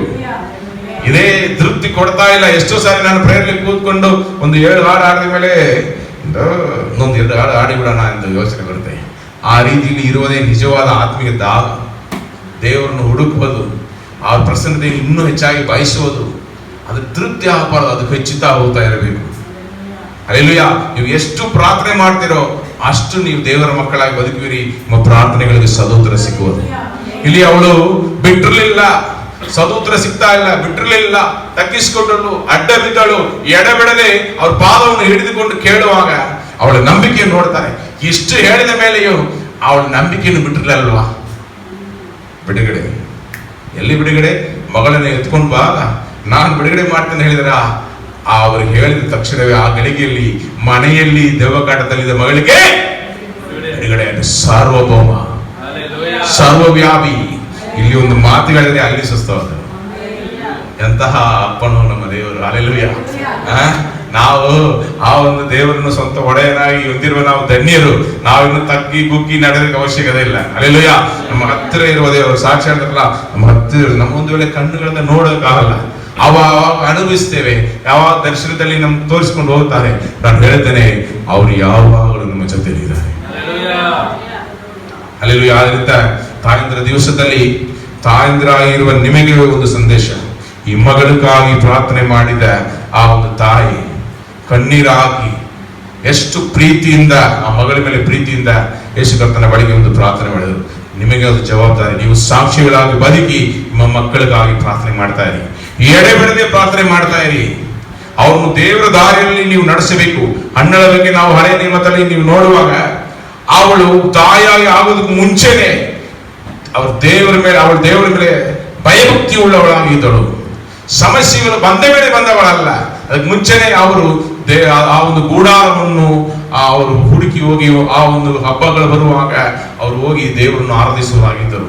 ಆದ್ದರಿಂದ ಈ ಒಂದು ಪರಿಸ್ಥಿತಿ ಬರುವಾಗ ಅವಳು ದೇವರ ಪಾದದಲ್ಲಿ ಬಂದು ಬೇರೆ ಎಲ್ಲಿಗೆ ಹೋಗಲ್ಲ. ಗಂಡನ ಬಂದು ಎಷ್ಟೋ ಅವಳನ್ನು ಸಂದೇಶಕ್ಕೆ ಕೊಡೋದಕ್ಕೆ ಪ್ರಯತ್ನ ಮಾಡಿದ್ದಾಳೆ, ಅವಳಿಗೆ ಸಂದೇಶಕ್ಕೆ ಬರ್ತಾ ಇಲ್ಲ. ಅಲ್ಲಲ್ಲಿ ನೀನು ಹೇಳಿ ಬರಲ್ಲ, ನನಗೆ ನನ್ನ ದೇವರು ಉತ್ತರ ಕೊಡಬೇಕು. ಅಲ್ಲಿ ಹೋಗಿ ಬಿದ್ದಳು, ದೇವರ ಪ್ರಸನ್ನ ಹುಡುಕಿ ಬಂದಳು. ಅಲ್ಲಿ ಕಣ್ಣೀರು ಹಾಕಿ ಅವಳು ಪ್ರಾರ್ಥನೆ ಮಾಡ್ತಾಳೆ. ಅಲ್ಲಿ ಕೂತಿದ್ದ ಯಾಜಕರಿಗೂ ಕೂಡ ಅವಳ ಮೇಲೆ ನಂಬಿಕೆ ಬಂದಿಲ್ಲ, ಏನೋ ಎಣ್ಣೆ ಹೊಡೆದುಕೊಂಡು ಬಂದಿದ್ದಾಳೆ. ಆಮೇಲೆ ಅವಳಿಗೆ ಗೊತ್ತಾಯ್ತು ಹಂಗೆ ಇಲ್ಲ, ಅವಳ ಹೃದಯವನ್ನು ಪೂರ್ತಿಯಾಗಿ ದೇವರ ಪಾತ್ರೆ ಒಯ್ದು ಬಿಟ್ಟನು ಕಣ್ಣೀರಿಂದ. ಅವ್ರು ಹೇಳಿದನು, ನೀನು ಹುಡುಕಿ ಬಂದಿರುವ ದೇವರು ನೀನು ಆಸೆ ಪಟ್ಟ ರೀತಿಯಲ್ಲಿಯೇ ಒಂದು ಗಂಡು ಮಗನು ಕೊಡಲಿ. ಅವಳು ಪ್ರಾರ್ಥನೆ ಹೆಂಗಿದ್ ಗೊತ್ತಾ? ಅವಳು ಹೇಳಿದರು, ನಾನು ಕೇಳಿದನ್ನು ನನಗೆ ಕೊಟ್ರೆ ಆ ಮಗುವನ್ನು ನಾನು ನಿಮಗೆ ಕೊಡುವೇನು. ಯಾರಿಗೆ ಬರುತ್ತೆ ಈ ನಂಬಿಕೆ? ನೀವು ಕೊಡ್ತೀರಾ? ನಾನು ಒಂದ್ಸರಿ ಹೇಳಿದೆ, ನಾನು ಇದ್ದ ಚರ್ಚಲ್ಲಿ ಒಬ್ಬ ಎಲ್ಡರ್ ಪಾಸ್ಟರ್ ಇಲ್ಲಾದ್ರೆ ಅವರೇ ಪ್ರಸಂಗ ಮಾಡೋದು. ಅವ್ರ ಮಗಳು ದೊಡ್ಡ ಮಗಳಾಗಿ ಇಂಜಿನಿಯರಿಂಗ್ ಇದ್ದಳು, ಹೈ ಮಾರ್ಕ್ಸ್. ನೆಕ್ಸ್ಟ್ ಕೌನ್ಸಿಲಿಂಗ್ ಹೋಗಬೇಕು, ಎಲ್ಲಿ ಕೆಲಸಕ್ಕೆ ಹೋಗಬೇಕು ಹಂಗೆಲ್ಲ ಅವ್ರು ಹುಡುಕ್ತಾ ಇದ್ದರು. ಸಂಡೇ ಬಂದಿದ್ದಾರೆ ಚರ್ಚಿಗೆ. ಸಂಡೇ ಕೂತಿರುವಾಗ ದೇವರು ನಮ್ಮ ಪಾಸ್ಟರ್ ಪ್ರವಾದಿ ಅವರು ಬಾಯಿಂದ ಮಾತು ಬರ್ತಿದೆ, ಸೇಮ್ ಚರ್ಚಲ್ಲಿ ನಡ್ತಾ ಇರೋ ರೀತಿಯಲ್ಲಿ ಅದು ಪಾಸ್ಟರ್ ಮನಾಸೆ ಅವ್ರು ಹೇಳ್ತಾರೆ, ನಾನು ಈ ಮಗುವನ್ನು ಕೊಡುವಾಗ ಈ ಸೇವೆಗೋಸ್ಕರ ಕೊಟ್ಟಿದ್ದೇನೆ ಎಂದು ಹೇಳಿ ಕೊಟ್ಟಿದ್ದೇನೆ. ಇವತ್ತು ಅವಳು ಓದಿ ಮುಗಿಸಿದ ಮೇಲೆ ಎಲ್ಲಿ ಕೆಲಸಕ್ಕೆ ಹೋಗಬೇಕು ಅಂತ ನೀನು ಯೋಚನೆ ಮಾಡ್ತಾ ಇದೆಯಲ್ಲ, ನೀನು ಈ ಸೇವೆಗೆ ಒಪ್ಪಿಸಿಕೊಡು. ನಾನು ಹೇಳಿದ ಮಾತೇ ಅದರಲ್ಲಿ ಬದಲಾಗುವುದೇ ಇಲ್ಲ. ದೇವರೆಲ್ಲ ಯಾಮರಿಸೋಕ್ಕಾಗಲ್ಲ. ಚಿಕ್ಕ ಹುಡುಗಿಯಾಗಿರುವಾಗ ಅವ್ರು ಹೇಳಿದ್ದಾರೆ, ಇವತ್ತು ಅವಳಿಗೆ 20 ವಯಸ್ಸಾಯ್ತು, 20 ವರ್ಷದಲ್ಲಿ ದೇವರಿಗೆ ಮರೆತು ಬಿಟ್ಟ. ಇದೇನು ನಾವು ಯೋಚನೆ ಮಾಡೋದು? ದೇವರು ಅವಳನ್ನು ಸೇವೆಗೆ ಕರ್ಕೊಂಡ್ರು. ಹಲ್ಲೆಲೂಯಾ. ಹಂಗೆಲ್ಲ ಅವ್ರನ್ನ ಏಮಾರಿಸೋದಕ್ಕೂ ಮೋಸ ಮಾಡೋಕ್ಕಾಗಲ್ಲ. ಸರ್ವ ಜ್ಞಾನಿಯವರು. ಹಲ್ಲೆಲೂಯಾ. ಒಮ್ನಿಪ್ರೆಸೆಂಟ್, ಒಮ್ನಿಪೊಟೆಂಟ್, ಸಾವರೆನ್ ಗಾಡ್. ಅದರಿಂದ ಅದೆಲ್ಲ ನಾವು ಅವರನ್ನು ಏಮರಿಸೋದಕ್ಕೂ ಆಗಲ್ಲ. ಅವರು ಆರಿಸಿಕೊಂಡ್ರೆ ಕರೆಕ್ಟಾಗಿ ಹಿಡಿದುಕೊಳ್ಳುತ್ತಾರೆ. ಇರುವ ನಿಮ್ಮ ಮಕ್ಕಳನ್ನು ದೇವರ ಪಾದದಲ್ಲಿ ಒಪ್ಪಿಸಿಕೊಟ್ಟು ನೀವು ಬೆಳೆಸಬೇಕು. ಸ್ವಾಮಿವೇಳನ್ನು ದೇವರು ಕೊಟ್ಟ ಮೇಲೆ ಸುಮಾರು 4 ವರ್ಷ ಕಾಲ ಆ ಹಾಲು ಕುಡಿಯೋದನ್ನು ಬಿಡುವ ತನಕ ಎಷ್ಟೋ ಸಾರಿ ಅವರು ಆ ಶೀಲಕ್ಕೆ ಹೋದರು. ಆವಾಗ ಹಣ್ಣಳು ಹೋಗಿರ್ಲಿಲ್ಲ. ಅವ್ರು ಹೇಳಿದರು, ಅವನು ಹಾಲು ಮರೆಯುವ ಸಮಯ ಬರುವಾಗ ಕರ್ಕೊಂಡು ಬಂದು ದೇವಾಲಯದಲ್ಲಿ ಬಿಡ್ತೇನೆ. ಹಲ್ಲೆಲೂಯಾ. ಅದು ತನಕ ಅವಳನ್ನು ದೇವರಲ್ಲಿ ಸಾಕಿದಳು. ಈ ಕಾಲದಲ್ಲಿ ತಾಯಿಂದಿರಾಗಿರೋ ನಿಮಗೆ ಹೇಳ್ತೇನೆ, ಕೈಯಲ್ಲಿ ಮೊಬೈಲ್ ಇರ್ಬೋದು, ಟಿವಿ ಇರ್ಬೋದು, ಸುತ್ತಲೂ ನಮ್ಮ ಕಲ್ಚರ್, ಮೈಸೂರು ಕಲ್ಚರ್ ಹಿಂಗೆ ಇದ್ರು. ನೀವು ಯೇಸು ಕರ್ತನನ್ನು ತೋರಿಸಿ ಬೆಳೆಸಿರಿ, ಅದುವೇ ನಿಮಗೆ ಸೇಫ್. ಲೋಕವನ್ನು ಸರಿ ನಮಗೆ ಕೆಲಸ ಇದೆ, ಮೊಬೈಲ್ ಏನಾದ್ರು ಟಿವಿಯಲ್ಲಿ ಏನೋ ನೋಡಿದ್ರೆ ಏನೇನು ಕಾರ್ಯಗಳ ಈ ಟಿವಿಯಲ್ಲಿ ಮೊಬೈಲ್ ಕಾರ್ಟೂನ್ ಬರ್ತಾ ಇದೆ. ಅವರು ದೇವರನ್ನು ನಂಬದೆ ಒಂದು ಕಾರ್ಟೂನ್ ಅನ್ನು ನಂಬಿಬಿಟ್ರೆ ಸೂಪರ್ ಮ್ಯಾನ್ ಬರ್ತಾನೆ ಕಾಪಾಡ್ತಾನೆ ಎಂದು ಹೋಗಿ ಮೇಲಿಂದ ಹಾರಿ ಬಿದ್ದವರು ಎಷ್ಟೋ ಜನರಿದ್ದಾರೆ. ಹೇಳ್ತೇನೆ, ಚಿಕ್ಕ ವಯಸ್ಸಿಂದ ಈ ರಾತ್ರಿ ಮಲಗೋದಕ್ಕೆ ಮುಂಚೆಯೂ ಅವರಿಗೆ ಒಳ್ಳೆಯ ದೇವರ ಕಥೆಗಳನ್ನು ಹೇಳಿ, ಬೈಬಲಲ್ಲಿ ಇರುವ ಸ್ಟೋರೀಸ್ ಅನ್ನು ಹೇಳಿ, ಅವ್ರ ಮೇಲೆ ಕೈ ಇಟ್ಟು ಪ್ರಾರ್ಥನೆ ಮಾಡಿ ಅವ್ರನ್ನ ಮಲಗಿಸಿ. ಮುಂಚಾನೆ ಎದ್ದೇಳದು ನೀವು ಹೋಗಿ ಮುಂಚೆ ನೀವು ಪ್ರಾರ್ಥನೆ ಮುಗಿಸ್ಬಿಟ್ಟು ಆ ಮಗುದ ಮೇಲೆ ಕೈ ಹಾಕಿ ದೇವರ ಪಾದದಲ್ಲಿ ಒಪ್ಪಿಸ್ಕೊಡ್ಬೇಕು. ನಾವು ಸೇವೆಯಲ್ಲಿ ಬಂದ ದಿವಸದಿಂದ ದೇವರ ಹೇಳಿಕೊಟ್ಟದು, ಇದು ತನಕ ಮಾಡ್ತಾ ಇದ್ದೇವೆ. ಹಲ್ಲೆಲೂಯಾ. ಇರುವಾಗ ನಿಮ್ಮ ಮಕ್ಕಳನ್ನು ದೇವರ ಹಾದಿಯಲ್ಲಿ ವಾಕ್ಯದಲ್ಲಿ ನೀವು ಅವ್ರನ್ನು ಬೆಳೆಸಬೇಕು. ಸಿನಿಮಾ ಅಲ್ಲಿ ಇಲ್ಲ. ಈ ಸಿನಿಮಾ ಆಡಿ ಚಿಕ್ಕ ವಯಸ್ಸಲ್ಲಿ ನೀವು ತೋರಿಸಿದ್ರೆ ಅವರಿಗೆ ಲವ್ ಮಾಡೋದು ತಪ್ಪಿಲ್ಲ ಅಂತ ಗೊತ್ತಾಗಿಬಿಡುತ್ತೆ. ಕೊಲೆ ಮಾಡೋದೆಲ್ಲ ದೊಡ್ಡ ಒಂದು ವಿಷಯವಾಗಿ ಅವರಿಗೆ ಕಾಣಿಸೋದಿಲ್ಲ. ಯಾಕಂದ್ರೆ ದಿನ ನಡೀತಾ ಇರುವ ಒಂದು ಕಾರ್ಯ. ಟಿವಿಯಲ್ಲಿ ಮೋಸ ಮಾಡೋದು, ಅದು ಇದೆಲ್ಲ ಕುಳಿಸಿ ತೋರಿಸ್ತಾರೆ. ಅವ್ರು ಚಿಕ್ಕ ವಯಸ್ಸಲ್ಲಿ ವಂಚನೆ ಈ ತರ ಕಾರ್ಯಗಳನ್ನು ಕಲಿದುಕೊಳ್ತಾರೆ. ನೀವು ತಾಯಂದಿರಾಗಿ ಅವ್ರನ್ನು ನೀವು ನೋಡಬೇಕು, ಕಣ್ಣಿಗೆ ನೋಡ್ಬೇಕು, ಏನು ಯೂಸ್ ಮಾಡ್ತಾರೆ, ಮೊಬೈಲ್ ಯಾರ ಜೊತೆ ಮಾತಾಡ್ತಾರೆ, ವಾಟ್ಸಪ್, ಸೋಷಿಯಲ್ ಮೀಡಿಯಾ, ಇದೆಲ್ಲ ಚಿಕ್ಕ ವಯಸ್ಸಲ್ಲಿ ಕೊಡಬಾರ್ದು. ನಾವೆಲ್ಲ ಓದ್ತಾ ಇರುವಾಗ ಇಂಜಿನಿಯರಿಂಗ್ ಮುಗಿಸಿದ ಮೇಲೆ ಡ್ಯಾಡಿ ನನಗೆ ಒಂದು ಮೊಬೈಲ್ ಕೈಯಲ್ಲಿ ಕೊಟ್ಟರು, ಬಟನ್ ಮೊಬೈಲ್, ನೋಕಿಯಾ. ಮದುವೆ ಆದ ಮೇಲೆ ಕೂಡ ನಾನು ಬಟನ್ ಮೊಬೈಲ್ ಇಟ್ಟಿದೆ. ಸ್ಮಾರ್ಟ್ಫೋನ್ ನಾನು ಬ್ಯಾಂಗ್ಳೂರ್ ಬಂದ ಮೇಲೆ ಫಸ್ಟ್ ಅವರಿಗೆ ಸಿಕ್ಕಿತ್ತು, ಆಮೇಲೆ ನಾನು ತಗೊಂಡಿದ್ದೇನೆ. ಹಂಗಿರುವಾಗ ನಮಗೆಲ್ಲ ಹಂಗೆಲ್ಲ ಫ್ರೀಯಾಗಿ ನಮ್ಮನ್ನು ಬಿಟ್ಟಿರಲಿಲ್ಲ, ತುಂಬ ಕಂಟ್ರೋಲ್ ಮಾಡಿದರು. ಯಾರ ಜೊತೆ ಮಾತನಾಡ್ತೇವೆ, ಎಲ್ಲಿ ಹೋಗ್ತೇವೆ, ಎಲ್ಲಿ ಕ್ರಿಕೆಟ್ ಆಡಕ್ಕೆ ಹೋಗ್ತಾ ಇದೆಯಾ, ಯಾರು ನಿನ್ನ ಫ್ರೆಂಡ್ಸು, ಇದೆಲ್ಲ ಕಾಲದಲ್ಲಿ ತುಂಬ ಶ್ರದ್ಧೆಯಿಂದ ನೋಡುವರು. ನಮ್ಮ ಮನೆಯಲ್ಲಿ ಬಂದು ಫ್ರೆಂಡ್ಸ್ ನನ್ನನ್ನು ಕರೆಯೋದಕ್ಕೆ ಕಾಂಪೌಂಡ್ ಒಳಗೆ ಕಡಕಡೆ ರಂಜಿತೆ ಕರೆಯುವರು. ನಮ್ಮಪ್ಪ ಮೇಲಿದ್ದು ನೋಡೋರು, ಯಾರು ಕಳ್ಳನೋ, ಧೈರ್ಯವಾಗಿ ಮುಂದೆ ಒಂದು ಕರೆಗಾಲವಾ, ಅದೇ ಕರೆದು ಓಡ್ಬಿಡ್ತಾರೆ.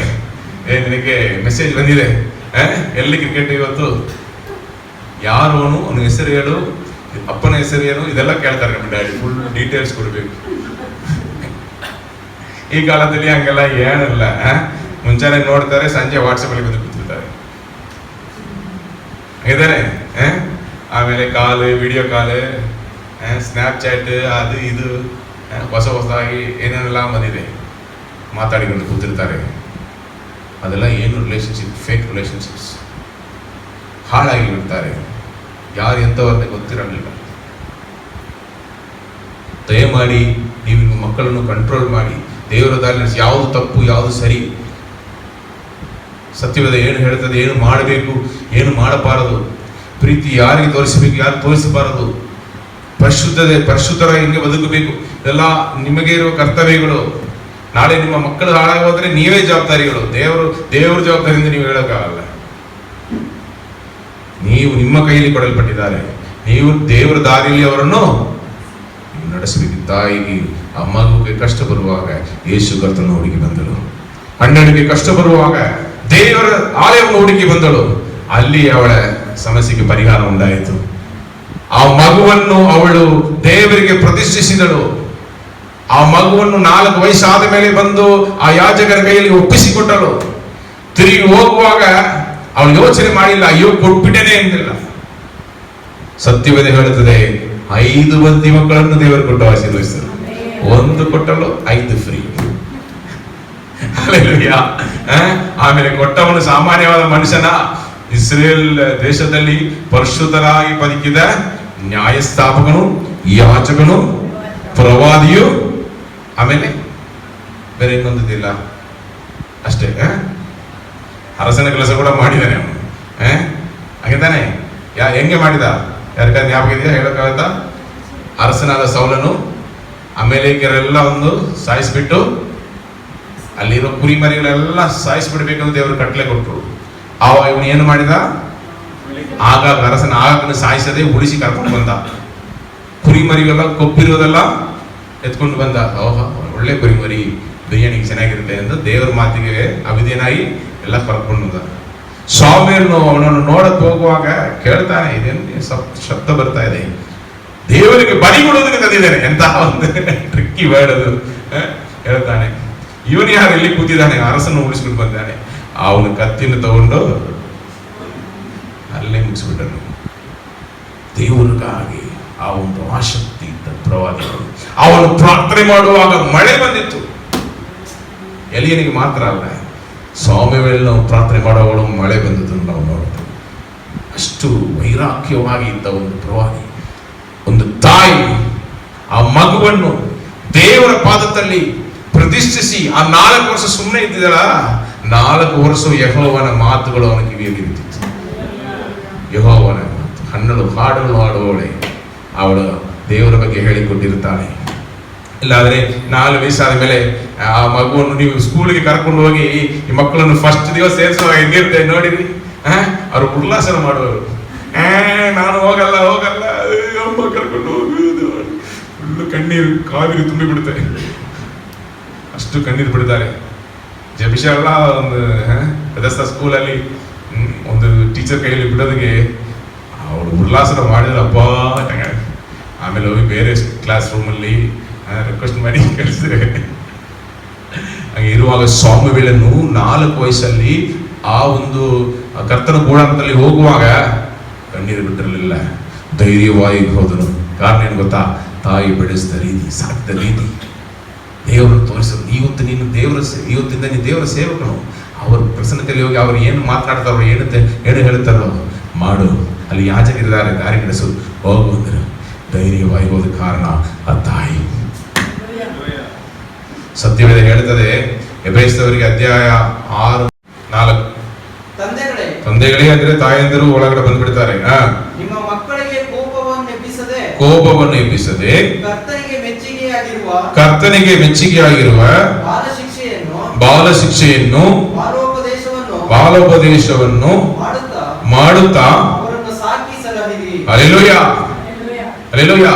ತಿಮೋಥೆಯನ ತಾಯಿ ಅವರ ಅಜ್ಜಿ ಇಬ್ಬರು ಕರ್ತನ ವಾಕ್ಯದಲ್ಲಿ ಬೆಳೆಸಿದ್ರಿಂದ ತಿಮೋಥೆಯನು ಒಬ್ಬ ಒಳ್ಳೆ ಸೇವನಾಗಿ ಬಂದನು. ಹಲ್ಲೆಲೂಯಾ. ಮೋಶೆ ದೊಡ್ಡ ಸೇವನಾಗಿ ಬಂದದ್ದು ಹೇಗೆ? ಈ ಮಗು ಅಲ್ಲಿ ದೇವರ ಚಿತ್ತ ಇರುವುದನ್ನು ಅವಳು ಕಂಡಳು. ಅರಸನು ಎಲ್ಲಾ ಗಂಡು ಮಗಳು ಸಾಯಿಸ ಇರುವಾಗ ಅವಳನ್ನು 3 ತಿಂಗಳು ಬಚ್ಚಿಟ್ಟಿದ್ದಾಳೆ. ಆಮೇಲೆ ನೋಡಿದರೆ ಒಂದು ಪೆಟ್ಟಿಗೆ ಉಂಟು ಮಾಡಿ ಆ ನೀರು ನದಿ ಮೇಲೆ ಆರಿಸಿ ಅಲ್ಲಿ ಸ್ನಾನ ಮಾಡುವ ಸ್ಥಳ ಎಲ್ಲಿ ಬರ್ತಾಳೋ ಅಲ್ಲಿ ಬಿಡ್ತಾಳೆ. ಇವನ ಮೇಲೆ ದೇವರ ಚಿತ್ತ ಇದೆ, ಅವನು ಕಾಪಾಡ್ತಾಳೆ. ಅದು ನಂಬಿಕೆ. ಅದು ಇಬ್ರಿಯರು 11:23 ಹೇಳ್ತಾರೆ, ಅದು ಅವಳು ದೇವರ ಮೇಲೆ ಇಟ್ಟ ನಂಬಿಕೆ. ಅದು ಕೊಟ್ಟ ಮೇಲೆ ಆ ಮಗು ಅವಳಿಗೆ ಸಿಕ್ಕಿತು. ಹಲ್ಲೆಲೂಯಾ. ಅವಳು ತಗೊಂಡು ಇದನ್ನು ಸಾಕೋದಕ್ಕೆ ಒಂದು ತಾಯಿನೂ ಕರೆದು ಹೇಳುವ ಇವಳೇ ಬರುತ್ತಾಳೆ. ಸುಮ್ಮನೆ ಅವಳು ದೇವರನ್ನು ಹೇಳಿಕೊಟ್ಟು ಬೆಳೆಸಿದಾಳೆ. ಸ್ವಲ್ಪ ಕಾಲ ಅವಳ ಕೈಯಲ್ಲಿ ತನಿದ್ದರು. ಆ ಒಂದು ಮಾತು ಅವನಲ್ಲಿ ಇದ್ದದ್ರಿಂದ ದೊಡ್ಡವನಾಗುವಾಗ ನಾನು ಯಹೂದಿಯ ಕುಲದವನಲ್ಲ, ನಾವು ಇಲ್ಲಿ ದಾಸತ್ವದಲ್ಲಿ ಇದ್ದೇವೆ, ಇವರಿಗೆ ಬಿಡುಗಡೆ ಆಗಬೇಕು ಅನ್ನೋದು ವೈರಾಗ್ಯ ಬಂದ ಕಾರಣ ತಾಯಿ. ಹಲ್ಲೆಲೂಯಾ. ಮಕ್ಕಳಿಗೆ ಒಂದು ಸಮಸ್ಯೆ ಬರುವಾಗ ತಾಯಿ ನಿಂತದನ್ನು ನೋಡ್ತೇವೆ. ತಾಯಿ ಗರ್ಭದಲ್ಲಿ ಇಬ್ಬರು ಒಳಗಡೆ ಜಗಳ ಆಡ್ತಾರೆ. ದೇವರ ಪಾತ್ರದಲ್ಲಿ ಹೋಗಿ ವಿಚಾರಿಸ್ತಾರೆ. ರೆಬೆಕ್ಕಳು ಚಿಕ್ಕವನು ದೊಡ್ಡವನ ಮೇಲೆ ಆಳ್ವಿಕೆ ಮಾಡೋದಂತ ದೇವರ ಚಿತ್ತ ಅವಳಿಗೆ ಗೊತ್ತಾಯಿತು. ದೊಡ್ಡವರಾದ ಮೇಲೆ ಆಶೀರ್ವಾದವನ್ನು ಕೊಡುವ ಒಂದು ಸಮಯ ಬರುವಾಗ ಕಣ್ಣು ಮೊಬ್ಬಾಗಿದ್ದರಿಂದ ಈಶಾಕನು ಯಾರನ್ನು ಕರೆಯುತ್ತಾನೆ? ದೊಡ್ಡವರನ್ನು ಕರೆದು ಆಶೀರ್ವಾದವನ್ನು ಕೊಡೋದಿದ್ದಾನೆ. ಇವಳಿಗೆ ಗೊತ್ತಾಯಿತು ಇದು ತಪ್ಪಾಗಿರುವ ಒಂದು ದಾರಿ. ದೇವರಂಗೆ ಹೇಳಿಲ್ಲ, ಚಿಕ್ಕವನು ತಾನೇ ದೊಡ್ಡವನು ಆಳ್ವಿಕೆ ಮಾಡೋನು. ಆವಾಗ ಯಾಕೋಬನನ್ನು ಕಳುಹಿಸಿ ಅವಳು ಆಶೀರ್ವಾದವನ್ನು ಪಡೆಕೊಳ್ಳುವುದನ್ನು ನಾವು ನೋಡುತ್ತೇವೆ ಈಶಕನ ಕೈಯಿಂದ. ಈ ರೀತಿಯಲ್ಲಿ ದೇವರ ಚಿತ್ತ ಅವಳು ಮಾಡುತ್ತಾಳೆ. ನಮಗೆ ಅದು ನೋಡೋದಕ್ಕೆ ಬೇರೆ ರೀತಿಯಲ್ಲಿ ಕಾಣಿಸ್ತದೆ, ಬಟ್ ಅವಳಲ್ಲಿ ದೇವರ ಚಿತ್ತವನ್ನು ಮಾಡಿದಳು. ಯೇಸುವಿನ ತಾಯಿಯಾಗಿರುವ ಮರಿಯಳ ಬಗ್ಗೆ ನೀವು ನೋಡಿರಿ. ಈ ಒಂದು ಕಾರ್ಯ ಯಾರು ಮಾಡೋಕ್ಕಾಗಲ್ಲ. ಒಂದು ಕಣ್ಣಿಗೆ ಗರ್ಭವತಿ ಆಗಿ ಮಗುವನ್ನು ಹೆರುವಳು, ಸಮಾಜ ಅವಳು ತಳ್ಳಿಬಿಡುತ್ತೆ. ದೇವರವನು ಗಂಡನ ಜೊತೆಯಲ್ಲಿ ಮಾತನಾಡಿ ನಾನು ಕೊಡೋ ಮಗು ಅಂತ ಹೇಳಿ ಅವನಿಗೆ ಸಂಬಂಧಿಸಿ ಅವನು ಕಳಿಸ್ತಾನೆ. ಇವಳು ಒಂದೇ ಒಂದು ಮಾತು, ಮರಿಯಳಿಗೆ ದೇವರ ಆತ್ಮ ನಿನ್ನ ಮೇಲೆ ಬರುವಾಗ. ಸತ್ಯವೇದದಲ್ಲಿ ಒಂದು ಮಾತಿದೆ, ಈ ಲೋಕವನ್ನು ದೇವರು ಸೃಷ್ಟಿ ಮಾಡುವಾಗ ಅದೇ ರೀತಿಯಲ್ಲಿ ಸೃಷ್ಟಿ ಮಾಡಿದರು. ಹಲ್ಲೆಲೂಯಾ. ಆ ಒಂದು ಸಮುದ್ರದ ಮೇಲೆ ಪವಿತ್ರ ಆತ್ಮನು ಚಲಿಸ್ತಾ ಇದ್ದರು. ಬೆಳಕು ಉಂಟಾಗಲಿ ಎಂದು ಕತ್ತಲೆ ಮೇಲೆ ಹೇಳುವಾಗ ಬೆಳಕು ಉಂಟಾಯಿತು. ಅದೇ ರೀತಿ ಹೇಳ್ತಾರೆ, ನಿನ್ನ ಮೇಲೆ ಪವಿತ್ರ ಆತ್ಮನು ಬರುವಾಗ ನೀನು ಗರ್ಭವತಿಯಾಗುವಿ. ಹಲ್ಲೆಲೂಯಾ. ಒಂದು ಮಾತು ಹೇಳ್ತಾರೆ ಅಷ್ಟೇ, ಅವ್ರಿಗೊಂದು ಮಾತು ಸಹ ಮಾತು ಹೇಳ್ತಾರೆ. ಅವಳು ತನ್ನನ್ನು ಒಪ್ಪಿಸಿಕೊಳ್ತಾಳೆ. ಹೆಂಗೆ? ನಾನು ನಿಮ್ಮ ದಾಸಿ, ನಿಮ್ಮ ಚಿತ್ತದಂತೆ ಆಗಲಿ. ದೇವರ ಚಿತ್ತಕ್ಕೆ ಒಪ್ಪಿಸಿಕೊಟ್ಟವಳು, ದೇವರು ನಡೆಸುವ ದಾರಿಯೆಲ್ಲ ಓಡಿದಳು. ನಾನು ಇಡೀ ಲೋಕದ ರಕ್ಷಕನ ತಾಯಿ, ನನಗೆ ಯೇಸು ಬೇಕು ಅಂತ ಹೇಳಿದ್ರ ಒಂದು ಸ್ಥಳ ಇನ್ನೊಂದು ಸ್ಥಳ ಇನ್ನೊಂದು ಸ್ಥಳ ಎಲ್ಲ ಕಡೆ ಲಾಸ್ಟ್ ಯೇಸುವನ್ನು ಎತ್ತದೆಯಲ್ಲಿ ಬೆತ್ಲೆಹೇಮ್ ಹೋದಲ್ಲಿ ರೀತಿಯಲ್ಲಿ ಹೃದಯಗಳಾಗಿದ್ದನು. ಹೃದಯದ ತಾಯಿ ಎಷ್ಟು ಹೃದಯಗಳಾಗಿರಬೇಕು ದೇವರಿಗೆ. ದೇವರು ಚಿತ್ತ ಮಾಡಬೇಕಾದ್ರೆ ಅದು ಒಂದು ಮಾದರಿಯಾಗಿದ್ದವಳು ಯೇಸುವಿನ ತಾಯಿಯಾಗಿದ್ದ ಮರಿಯಳು.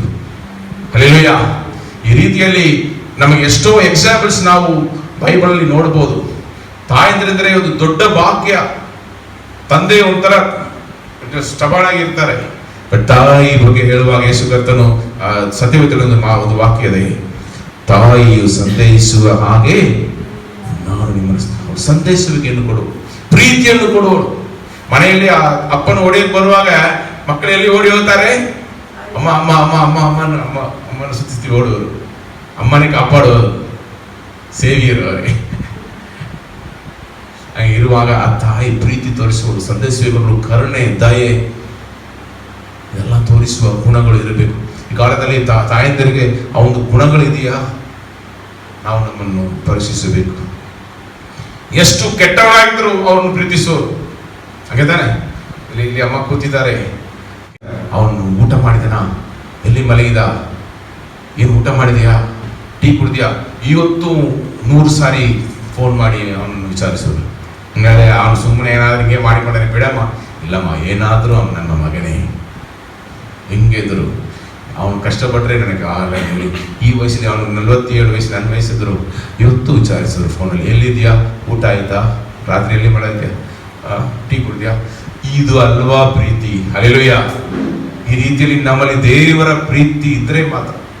ಕ್ರೂರತೆ ಈ ಕಾಲದಲ್ಲಿ ಬಂತು. ಈ ಕಾಲದಲ್ಲಿ ಏನು ಬಂತು? ಕ್ರೂರತೆ. ಮಗುವನ್ನು ಸಾಯಿಸೋರಿದ್ದಾರೆ, ಆಯ್ತಾನೆ? ರಾಂಗ್ ರಿಲೇಶನ್ಶಿಪ್ ಇಟ್ಕೊಂಡು ಆ ಮಗುವನ್ನು ಸಾಯಿಸೋರು ಇದನ್ನು ನಾನು ನ್ಯೂಸಲ್ಲಿ ನೋಡ್ತೇನೆ. ಈ ಥರ ಎಲ್ಲ ತಾಯಂದಿರು ಇರುವ ಕಾಲದಲ್ಲಿ ಬದುಕುತ್ತೇವೆ. ಇರುವಾಗ ನಮಗೆ ಕೊಟ್ಟಿರುವ ಜವಾಬ್ದಾರಿ, ನಮ್ಮ ಕೈಯಲ್ಲಿ ಸಿಕ್ಕಿರುವ ಮಕ್ಕಳಿಗೆ ಮೊದಲನೇದಾಗಿ ನಾವು ಮಾದರಿಗಳಾಗಿರಬೇಕು. ಎರಡನೇದಾಗಿ ಅವ್ರಿಗೋಸ್ಕರ ದೇವರ ಪ್ರಸನ್ನತೆಯಲ್ಲಿ ಹೋಗಿ ಪ್ರಾರ್ಥನೆ ಮಾಡುವವರಾಗಿರಬೇಕು. ಮೂರನೇದಾಗಿ ಎಲ್ಲಾ ಪರಿಸ್ಥಿತಿಯಲ್ಲಿ ದೇವರ ಮೇಲೆ ನಂಬಿಕೆ ಇಡುವವರಾಗಿರಬೇಕು. ಆಮೇಲೆ ಆ ಮಕ್ಕಳನ್ನು ದೇವರ ದಾರಿಯಲ್ಲಿ ದೇವರನ್ನು ತೋರಿಸಿಕೊಟ್ಟು ನೀವು ನಡೆಸಿರಿ. ಹಲ್ಲೆಲೂಯಾ. ಅವ್ರಿಗೆ ವಾಕ್ಯವನ್ನು ಹೇಳಿಕೊಡಿ, ಅವ್ರ ಜೊತೆಯಲ್ಲಿ ಪ್ರಾರ್ಥನೆ ಮಾಡಿರಿ, ಅವ್ರ ಮುಂದೆ ದೇವರ ಸ್ವಭಾವಗಳನ್ನು ನೀವು ತೋರಿಸಿರಿ. ಆವಾಗ ಅವರು ದೇವರ ಮಕ್ಕಳಾಗಿ ಬೆಳೆಯುವರು, ಅನೇಕರಿಗೆ ಸಾಕ್ಷಿಯಾಗಿ ಬೆಳೆಯುವರು. ಚಿಕ್ಕ ವಯಸ್ಸಲ್ಲಿಯೇ ರಕ್ಷಣೆ ಹೊಂದಿದವರಿಗೆ ಇರುವ ಆ ಪರಿಪಕ್ವತೆ ಅವರಿಗೆ ಬಂದು ಬಿಡುತ್ತೆ. ಹಲ್ಲೆಲೂಯಾ. ನನ್ನ 2 ಮಕ್ಕಳ ಬಗ್ಗೆ ಹೇಳಬೇಕಾದ್ರೆ, ನನಗೆ ವಸ್ತು ಏನಾದ್ರು ಹಿಸ್ಟ್ರಿಯಲ್ಲಿ ಡೌಟ್ ಇದ್ರೆ ಡೇಟ್ಸ್ ಎಲ್ಲ ಅವರ ಹತ್ರ ಕೇಳ್ತೇನೆ. ಅವನಿಗೆ ನಾನು ಬೋಧಿಸ್ಕೊಡುವಾಗ ನನಗೆ ಭಯವಾದ, ಅಷ್ಟು ಟೈಮ್ ಬೈಬಲ್ ಸ್ಪೆಂಡ್ ಮಾಡ್ತಾನೆ, ಹಿಸ್ಟ್ರಿಯಲ್ಲಿ ಸ್ಪೆಂಡ್ ಮಾಡ್ತಾನೆ. ನಾನು ಏನಾದರೂ ಇಯರ್ ತಪ್ಪ ಹೇಳಿಬಿಟ್ರೆ ಡ್ಯಾಡಿ ಅದಿಲ್ಲ ಇದು ಹೇಳಿಬಿಡ್ತಾನೆ. ನಾನು ಅವನಿಗೆ ಹೆದರಿ ಇವತ್ತು ಹಿಸ್ಟ್ರಿಯಲ್ಲಿ ಡೇಟ್ಸ್ ಎಲ್ಲ ಕರೆಕ್ಟಾಗಿ ಓದ್ತಾನೆ. ಅವಾಗ ದೇವರು ಹೇಳಿದರು, ನೀವು ಚಿಕ್ಕ ವಯಸ್ಸಿಂದ ಅವರಿಗೆ ನೀವು ಸತ್ಯವೇದವು, ಹಿಸ್ಟ್ರಿ, ಚರ್ಚ್ ಹಿಸ್ಟ್ರಿ ಎಲ್ಲ ನೀವು ಮಿಷನರಿ ಸ್ಟೋರೀಸ್ ಎಲ್ಲ ಹೇಳಿಕೊಟ್ಟು ಬಂದದ್ರಿಂದ ಇವತ್ತು ಅವರು ನಿಮ್ಮನ್ನು ಒಂದು ಹೆಜ್ಜೆ ಮುಂದೆ ನಿಲ್ತಾ ಇದ್ದಾರೆ ಅಂತ ಹೇಳಿದ್ರು. ಹಲ್ಲೆಲೂಯಾ. ಅದು ನನಗೆ ಇವತ್ತು ನೋಡುವಾಗ ತುಂಬಾ ಸಂತೋಷವಾಗಿದೆ. ನೀವು ನಿಮ್ಮ ಮಕ್ಕಳನ್ನು ದೇವರ ದಾರಿಯಲ್ಲಿ ನಡೆಸಿರಿ. ಏನು ಇದೆಯೋ ಇಲ್ಲದೋ ಒಳ್ಳೆ ಸ್ವಭಾವಗಳಿರಬೇಕು. ಮಾರ್ಕ್ಸ್ ಸಂಪಾದಿಸ್ಕೊಳ್ತಾರೋ ಇಲ್ವೋ, ಸಿಗುತ್ತೋ ಇಲ್ವೋ, ಅವ್ರ ಒಳ್ಳೆ ಹೆಸರನ್ನು ಅವರು ಸಂಪಾದಿಸ್ಕೊಂಡು ಬರಬೇಕು. ಹಲ್ಲೆಲೂಯಾ. ಅದೇ ನೀವು ದೇವರ ಮುಂದೆ ನಿಮ್ಮ ಮಕ್ಕಳನ್ನು ಸಾಕ್ಷಿಯಾಗಿ ನಿಲ್ಲಿಸೋದು. ಅದೇ ಇವತ್ತು ಈ ಒಂದು ವಾಕ್ಯ ಭಾಗವನ್ನು ಕೇಳ್ತಾ ಇರೋ ನೀವು, ಇದೊಂದು ಸಾಮಾನ್ಯವಾದ ಒಂದು ಕಾರ್ಯ ಅಲ್ಲ. ಯಾರೋ ಒಬ್ಬ ಅನ್ಯಸರಿ ಮಗಳಿಗೋಸ್ಕರ ಅವಳ ಮೇಲೆ ಪ್ರೀತಿಯಿಂದ ಬಂದು ಪ್ರಾರ್ಥಿಸಲು ಬಿಡುಗಡೆ ಉಂಟಾಯಿತು. ಇದು ನಮ್ಮ ಸ್ಟೋರಿ, ಇಂಡಿಯನ್ ಸ್ಟೋರಿ. ಹಲ್ಲೆಲೂಯಾ. ಅವೆಲ್ಲರೂ ಒಂದು ಕಾಲದಲ್ಲಿ ಅನ್ಯರಾಗಿ ಇದ್ದವರು ಕಷ್ಟಗಳು ಬರುವಾಗ ದೇವರನ್ನು ಹುಡುಕಿ ಬಂದು ಬಿಡುಗಡೆ ಹೊಂದಿಕೊಂಡದ್ರಿಂದ ಅವರು ನಮಗೆ ಇವತ್ತು ಒಡೆಯನಾಗಿ ರಕ್ಷಣೆ ಇದ್ದಾರೆ. ಇರುವಾಗ ನಿಮ್ಮ ಮಕ್ಕಳನ್ನು, ನಮ್ಮ ಸಂತಾನಗಳನ್ನು ನಾವು ದೇವರ ದಾರಿಯಲ್ಲಿ ನಡೆಸಬೇಕು. ಹಲ್ಲೆಲೂಯಾ. ಈ ಬೈಬಲಲ್ಲಿ ಇರುವ ಕಾಲಗಳಲ್ಲಿ ನೋಡಿದ್ರೆ, ಇಸ್ರಾಯೇಲರು ಒಂದೊಂದು ಕಾಲದಲ್ಲಿ ದಾರಿ ತಪ್ಪಿ ಹೋದ ಕಾರಣ ಏನಂದ್ರೆ, ಅವ್ರ ಪಿತೃಗಳು ಅವರನ್ನು ಸರಿಯಾಗಿ ದಾರಿ ನಡೆಸಲಿಲ್ಲ. ಅವ್ರ ಒಂದೊಂದು ಪಿತೃಗಳು ಅವರನ್ನು ಸರಿಯಾಗಿ ದಾರಿ ನಡೆಸಿಕೊಂಡು ಬಂದ್ರೆ ಅವರು ಸರಿಯಾಗಿ ಇದ್ದರು. ನೀವು ಅರಸನ ಕಥೆಗಳನ್ನು ತಗೊಂಡು ನೋಡ್ರೆ, ಅವನು ತಂದೆ ಮಾಡಿದ ಅದೇ ವಿಗ್ರಹ ಆರಾಧನೆಯನ್ನು ಇವನು ಮಾಡಿದನು. ಅವನ ತಂದೆ ಹೋದ ದಾರಿಯಲ್ಲಿ ಇವನು ಹೋಗಿ ದಾರಿ ತಪ್ಪಿದನು. ಇನ್ನೊಂದು ಸಾಕ್ಷಿ ಇರುತ್ತೆ, ಅವ್ರ ತಂದೆ ಮಾಡಿದನ್ನು ಮಾಡದೆ ಇವನು ದೇವರನ್ನು ಹಿಡಿದುಕೊಂಡದಿಂದ ಜಯ ಹೊಂದಿದನು. 2 ತರ ಹೇಳೋದನ್ನು ನೋಡ್ತೇವೆ. ಇರುವಾಗ ತಂದೆ ತಾಯಿ ತೋರಿಸುವ ಮಾದರಿ, ನೀವು ದೇವರನ್ನು ಸರಿಯಾದ ರೀತಿಯಲ್ಲಿ ತೋರಿಸಿ ಸಾಕ್ಷ್ಯಗಳಾಗಿ ಬದುಕಿ ಸುವಾರ್ತೆಯನ್ನು ಸಾರಿದರೆ, ದೇವರ ದಾರಿ ನಡೆಸಿದರೆ ಅವರು ದೇವರ ಮಕ್ಕಳಾಗಿ ಬೆಳೆಯುವರು. ಹಲ್ಲೆಲೂಯಾ. ತಂದೆ ತಾಯಿಯ ದಿವಸದಲ್ಲಿ ನಾವು ಒಂದು ಮಾದರಿಗಳಾಗಿ, ಉದಾಹರಣೆಯಾಗಿರುವ ತಾಯಂದಿರಾಗಿ, ಪೋಷಕರಾಗಿ ಬದುಕಿ ಅನೇಕರು ನಮ್ಮ ಮಕ್ಕಳನ್ನು, ನೀವು ಇವನ್ ಟೀಚರ್ಸ್ ಆಗಿದ್ದರೆ, ವರ್ಕಿಂಗ್ ಪ್ಲೇಸಲ್ಲಿ ಇದ್ದರೆ, ಸಮಾಜದಲ್ಲಿ ಇರುವ ಮಕ್ಕಳು, ಕುಟುಂಬದಲ್ಲಿ ಇರುವ ಮಕ್ಕಳಿಗೆ ನೀವು ಮಾದರಿಗಳಾಗಿದ್ದು ಅವರನ್ನು ಕೂಡ ದೇವರ ದಾರಿಯಲ್ಲಿ ನಡೆಸಿ. ದೇವರ ವಾಕ್ಯ ಮುಖಾಂತರ ನಿಮ್ಮನ್ನು ಹೆಚ್ಚಾಗಿ ಆಶೀರ್ವದಿಸಿ. ಕಡೆಯಲ್ಲಿ ಪ್ರಾರ್ಥಿಸೋಣ. ಸರ್ವಶಕ್ತನು ಮಹೋನ್ನತನವಾಗಿರುವ ಆತನೇ, ಈ ಒಳ್ಳೆಯ ಸಮಯಕ್ಕಾಗಿ ನಿಮಗೆ ಸ್ತೋತ್ರ ಸ್ವಾಮಿ. ರಾಜಾದಿರಾಜನೇ, ನೀವಪ್ಪ ನಮ್ಮೊಂದಿಗೆ ಮಾತನಾಡಿದ ಈ ಅಪ್ಪ ಬಹುಮೂಲ್ಯವಾಗಿರುವ ನಿಮ್ಮ ಮಾತುಗಾಗಿ, ವಾಕ್ಯಕ್ಕಾಗಿ, ವಾಗ್ದಾನಗಳಿಗಾಗಿ ನಿಮಗೆ ಸ್ತೋತ್ರ ಸ್ವಾಮಿ. ಯೇಸುವೇ ಅಪ್ಪ, ನೀವು ಮಾತನಾಡಿದ ಪ್ರಕಾರ ಒಬ್ಬ ತಾಯಿ ಮನಭಾರದಿಂದ ತನ್ನ ಮಗಳಿಗಾಗಿ ಸ್ವಾಮಿ ಬಂದು ಮಾತನಾಡುವಾಗ, ಪ್ರಾರ್ಥನೆ ಮಾಡುವಾಗ ಬೇಸರಗೊಳ್ಳದೆ, ಎಡೆಬಿಡದೆ, ಆಶೀರ್ವಾದ ಹೊಂದುವರೆಗೂ ಪ್ರಾರ್ಥನೆ ಮಾಡಿದ ಕಾರಣ ಆ ಮಗಳಿಗೆ ಅಷ್ಟು ದೊಡ್ಡ ದೆವ್ವಕಾಟದಿಂದ ಬಿಡುಗಡೆ ಸಿಕ್ತು. ಆ ಮಗಳು ಆಶೀರ್ವಾದವಾಗಿ ಬದುಕಿದ್ಲು ಎಂಬುದನ್ನು ನಾವು ನೋಡುತ್ತೇವೆ ಸ್ವಾಮಿ. ಏಸಪ್ಪ, ಈ ದಿನದಲ್ಲೂ ಕೂಡ ತಾಯಂದಿರು ಹೇಗೆ ಇರಬೇಕು, ತನ್ನ ಮಕ್ಕಳಿಗೋಸ್ಕರ ಹೇಗೆ ಪ್ರಾರ್ಥನೆ ಮಾಡೋರಾಗಿರಬೇಕು, ಬರೀ ವಾಕ್ಯವನ್ನು ಹಂಚಿಕೊಂಡ್ರೆ ಸಾಲೋದಿಲ್ಲ, ಸಾಕ್ಷಿಗಳಾಗಿ ಬದುಕಿದ್ರೆ ಮಾತ್ರ ಮಕ್ಕಳು ಬದಲಾಗುತ್ತಾರೆ, ಒಳ್ಳೆಯ ಒಂದು ರೀತಿಯಲ್ಲಿ ಬೆಳೆಯುತ್ತಾರೆ, ದೇವರ ಮಕ್ಕಳಾಗಿ ನಿಲ್ಲುತ್ತಾರೆ ಎಂಬುದನ್ನು ನಮಗೆ ತಿಳಿಸಿಕೊಟ್ಟ ಕೃಪೆಗಾಗಿ ಸ್ತೋತ್ರ ಸ್ವಾಮಿ. ಎಷ್ಟೋ ಮನೆಗಳಲ್ಲಿ ವಾಕ್ಯ ಓದೋರಾಗಿರುತ್ತಾರೆ, ಪ್ರಾರ್ಥನೆ ಮಾಡೋರಾಗಿರುತ್ತಾರೆ, ಆದರೆ ಸಾಕ್ಷ್ಯ ಭಾಗದಲ್ಲಿ ಎಲ್ಲವನ್ನೂ ಕಳಕೊಂಡು ಮಕ್ಕಳನ್ನು ಸರಿದಾರಿಗೆ ನಡೆಸದೆಯಪ್ಪ ತಪ್ಪು ದಾರಿಗಳಲ್ಲಿ ನಡೆಸೋದಾಗಿರ್ಬೋದು. ಆ ಒಂದು ವರ್ಷದಲ್ಲಿ ಸ್ವಾಮಿ ವಿಶೇಷವಾಗಿ ಈ ದಿನ ನಿಮ್ಮ ಕೃಪೆ ಕಾಣಲಿಕ್ಕೋಸ್ಕರ ನಾವು ಪ್ರಾರ್ಥನೆ ಮಾಡ್ತೇವೆ ಸ್ವಾಮಿ. ಎಲ್ಲ ತಾಯಂದರು ಈ ದಿನ ಈ ವಾಕ್ಯವನ್ನು ಕೇಳಿರುವ ಪ್ರತಿಯೊಬ್ಬ ತಾಯಂದರಿಗಾಗಿ ನಾವು ಪ್ರಾರ್ಥನೆ ಮಾಡ್ತೇವೆ ಸ್ವಾಮಿ. ತನ್ನ ಜೀವನದಲ್ಲಿ ಬಿಡಬೇಕಾಗಿರೋ ಕಾರ್ಯಗಳನ್ನು ಬಿಟ್ಟು ಹಿಡಿಯಬೇಕಾಗಿರೋ ಕಾರ್ಯವನ್ನು ಹಿಡಿದು ಮಕ್ಕಳಿಗೆ ಒಂದು ಉದಾಹರಣವಾಗಿ, ಒಂದು ಸಾಕ್ಷಿಗಳಾಗಿ, ವಾಕ್ಯವನ್ನು ಓದುವರಾಗಿ ಮಾತ್ರ ಅಲ್ಲದೆ ವಾಕ್ಯ ನಡೆಯುವ ಕಾರ್ಯದಲ್ಲಿ, ವಾಕ್ಯ ಹೇಳುವ ವಿಷಯದಲ್ಲಿ ಸ್ವಾಮಿ ಏನೆಲ್ಲ ದೇವರು ಬಯಸುತ್ತಾರೋ ಆ ವಾಕ್ಯಕ್ಕೆ ವಿಧೇಯರಾಗಿ, ಆ ವಾಕ್ಯ ಹೇಳುವ ಪ್ರಕಾರ ನಡೆಯುವರಾಗಿ ಅವರಿದ್ದು ಸ್ವಾಮಿ, ಸಾಕ್ಷಿಗಳಾಗಿ ಇದ್ದು ಸ್ವಾಮಿ, ನಿಮ್ಮ ದಾರಿಯಲ್ಲಿ ಬರೀ ಮಾತಿಂದಲ್ಲ ಕ್ರಿಯೆಯಿಂದ ಮಕ್ಕಳನ್ನು ನಡೆಸುವ ತಾಯಂದಿರಾಗಿರಬೇಕಾಗಿ ನಾನು ಒಪ್ಪಿಸಿಕೊಡುತ್ತೇನೆ ಸ್ವಾಮಿ. ಮೈಸೂರು ಪಟ್ಟಣದಲ್ಲಿ, ಕರ್ನಾಟಕ ರಾಜ್ಯದಲ್ಲಿ, ಭಾರತ ದೇಶದಲ್ಲಿರುವ ಎಲ್ಲ ತಾಯಂದಿರು ನಿಮ್ಮ ಪಾದಕ್ಕೆ ಒಪ್ಪಿಸ್ತೇನೆ ರಾಜ. ಪ್ರತಿಯೊಬ್ಬ ಮನೆಗಳಲ್ಲೂ ತಾಯಿ ಒಂದು ಸಾಕ್ಷಿಯಾಗಿದ್ದು ಮಕ್ಕಳನ್ನು ಸರಿದಾರಿ ನಡೆಸಿ ಆಲಯಕ್ಕೆ ತಂದು ದೇವರನ್ನು ತೋರಿಸಿ, ಯೇಸು ಸ್ವಾಮಿನೇ ಜೀವಿಸುತ್ತಾ ಇರುವ ದೇವರು ಎಂಬುದನ್ನು ಮಕ್ಕಳಿಗೆ ತೋರಿಸಿ ವಾಕ್ಯದಲ್ಲಿ ಬೆಳೆಸಿ ಸಾಕ್ಷಿಗಳಾಗಿ ನಿಲ್ಲಿಸಬೇಕಾಗಿ ಒಬ್ಬೊಬ್ಬರು ನಿಮ್ಮ ಪಾದಕ್ಕೆ ಒಪ್ಪಿಸುತ್ತೇನೆ. ವಿಶೇಷವಾಗಿ ನಮ್ಮ ಸಭೆಯಲ್ಲಿರುವ ಈ ದಿನ ಕೂಡಿ ಬಂದಿರುವ ರಾಜನೇ ತಾಯಂದಿರಿಗಾಗಿ ವಿಶೇಷ ಪ್ರಾರ್ಥನೆ ಮಾಡುತ್ತೇನೆ. ತನ್ನಲ್ಲಿರುವ ಕೊರತೆಗಳನ್ನು ಸರಿಪಡಿಸಿಕೊಂಡು ಮಕ್ಕಳನ್ನು ಸರಿದಾರಿ ನಡೆಸೋದಕ್ಕೆ ದೇವರವರಿಗೆ ವಿಶೇಷ ಅಭಿಷೇಕವನ್ನು, ಬಲವನ್ನು ನೀವು ಕೊಡಬೇಕು ಸ್ವಾಮಿ. ಅದೇ ಪ್ರಕಾರ ನಮ್ಮೆಲ್ಲರಿಗೂ ನೀವು ತಾಯಾಗಿ ನಿಂತು ನಮ್ಮನ್ನು ನಡೆಸಬೇಕಾಗಿ, ಪೋಷಿಸಬೇಕಾಗಿ, ಕಾಪಾಡಬೇಕಾಗಿ, ಸಂತೈಸುವಿಕೆ ಕೊಡಬೇಕಾಗಿ, ತಿದ್ದುಪಾಟಲ್ಲಿ ನಡೆಸಿ ಸರಿದಾರಿ ನಮ್ಮನ್ನು ನಿಲ್ಲಿಸಿ ನಿತ್ಯ ಜೀವನ ಕಡೆ ಸೇರಿಸಬೇಕಾಗಿ ನಿಮ್ಮ ಹತ್ರ ನಮ್ಮನ್ನು ಒಪ್ಪಿಸಿಕೊಡುತ್ತಾ ನಮ್ಮ ರಕ್ಷಕನ ಒಡೆಯನು ನಮಗೆ ತಾಯಿಯೂ ಆಗಿರುವ ಯೇಸು ಸ್ವಾಮಿ ನಾಮದಲ್ಲಿ ಬೇಡುತ್ತೇವೆ. ಜೀವವುಳ್ಳ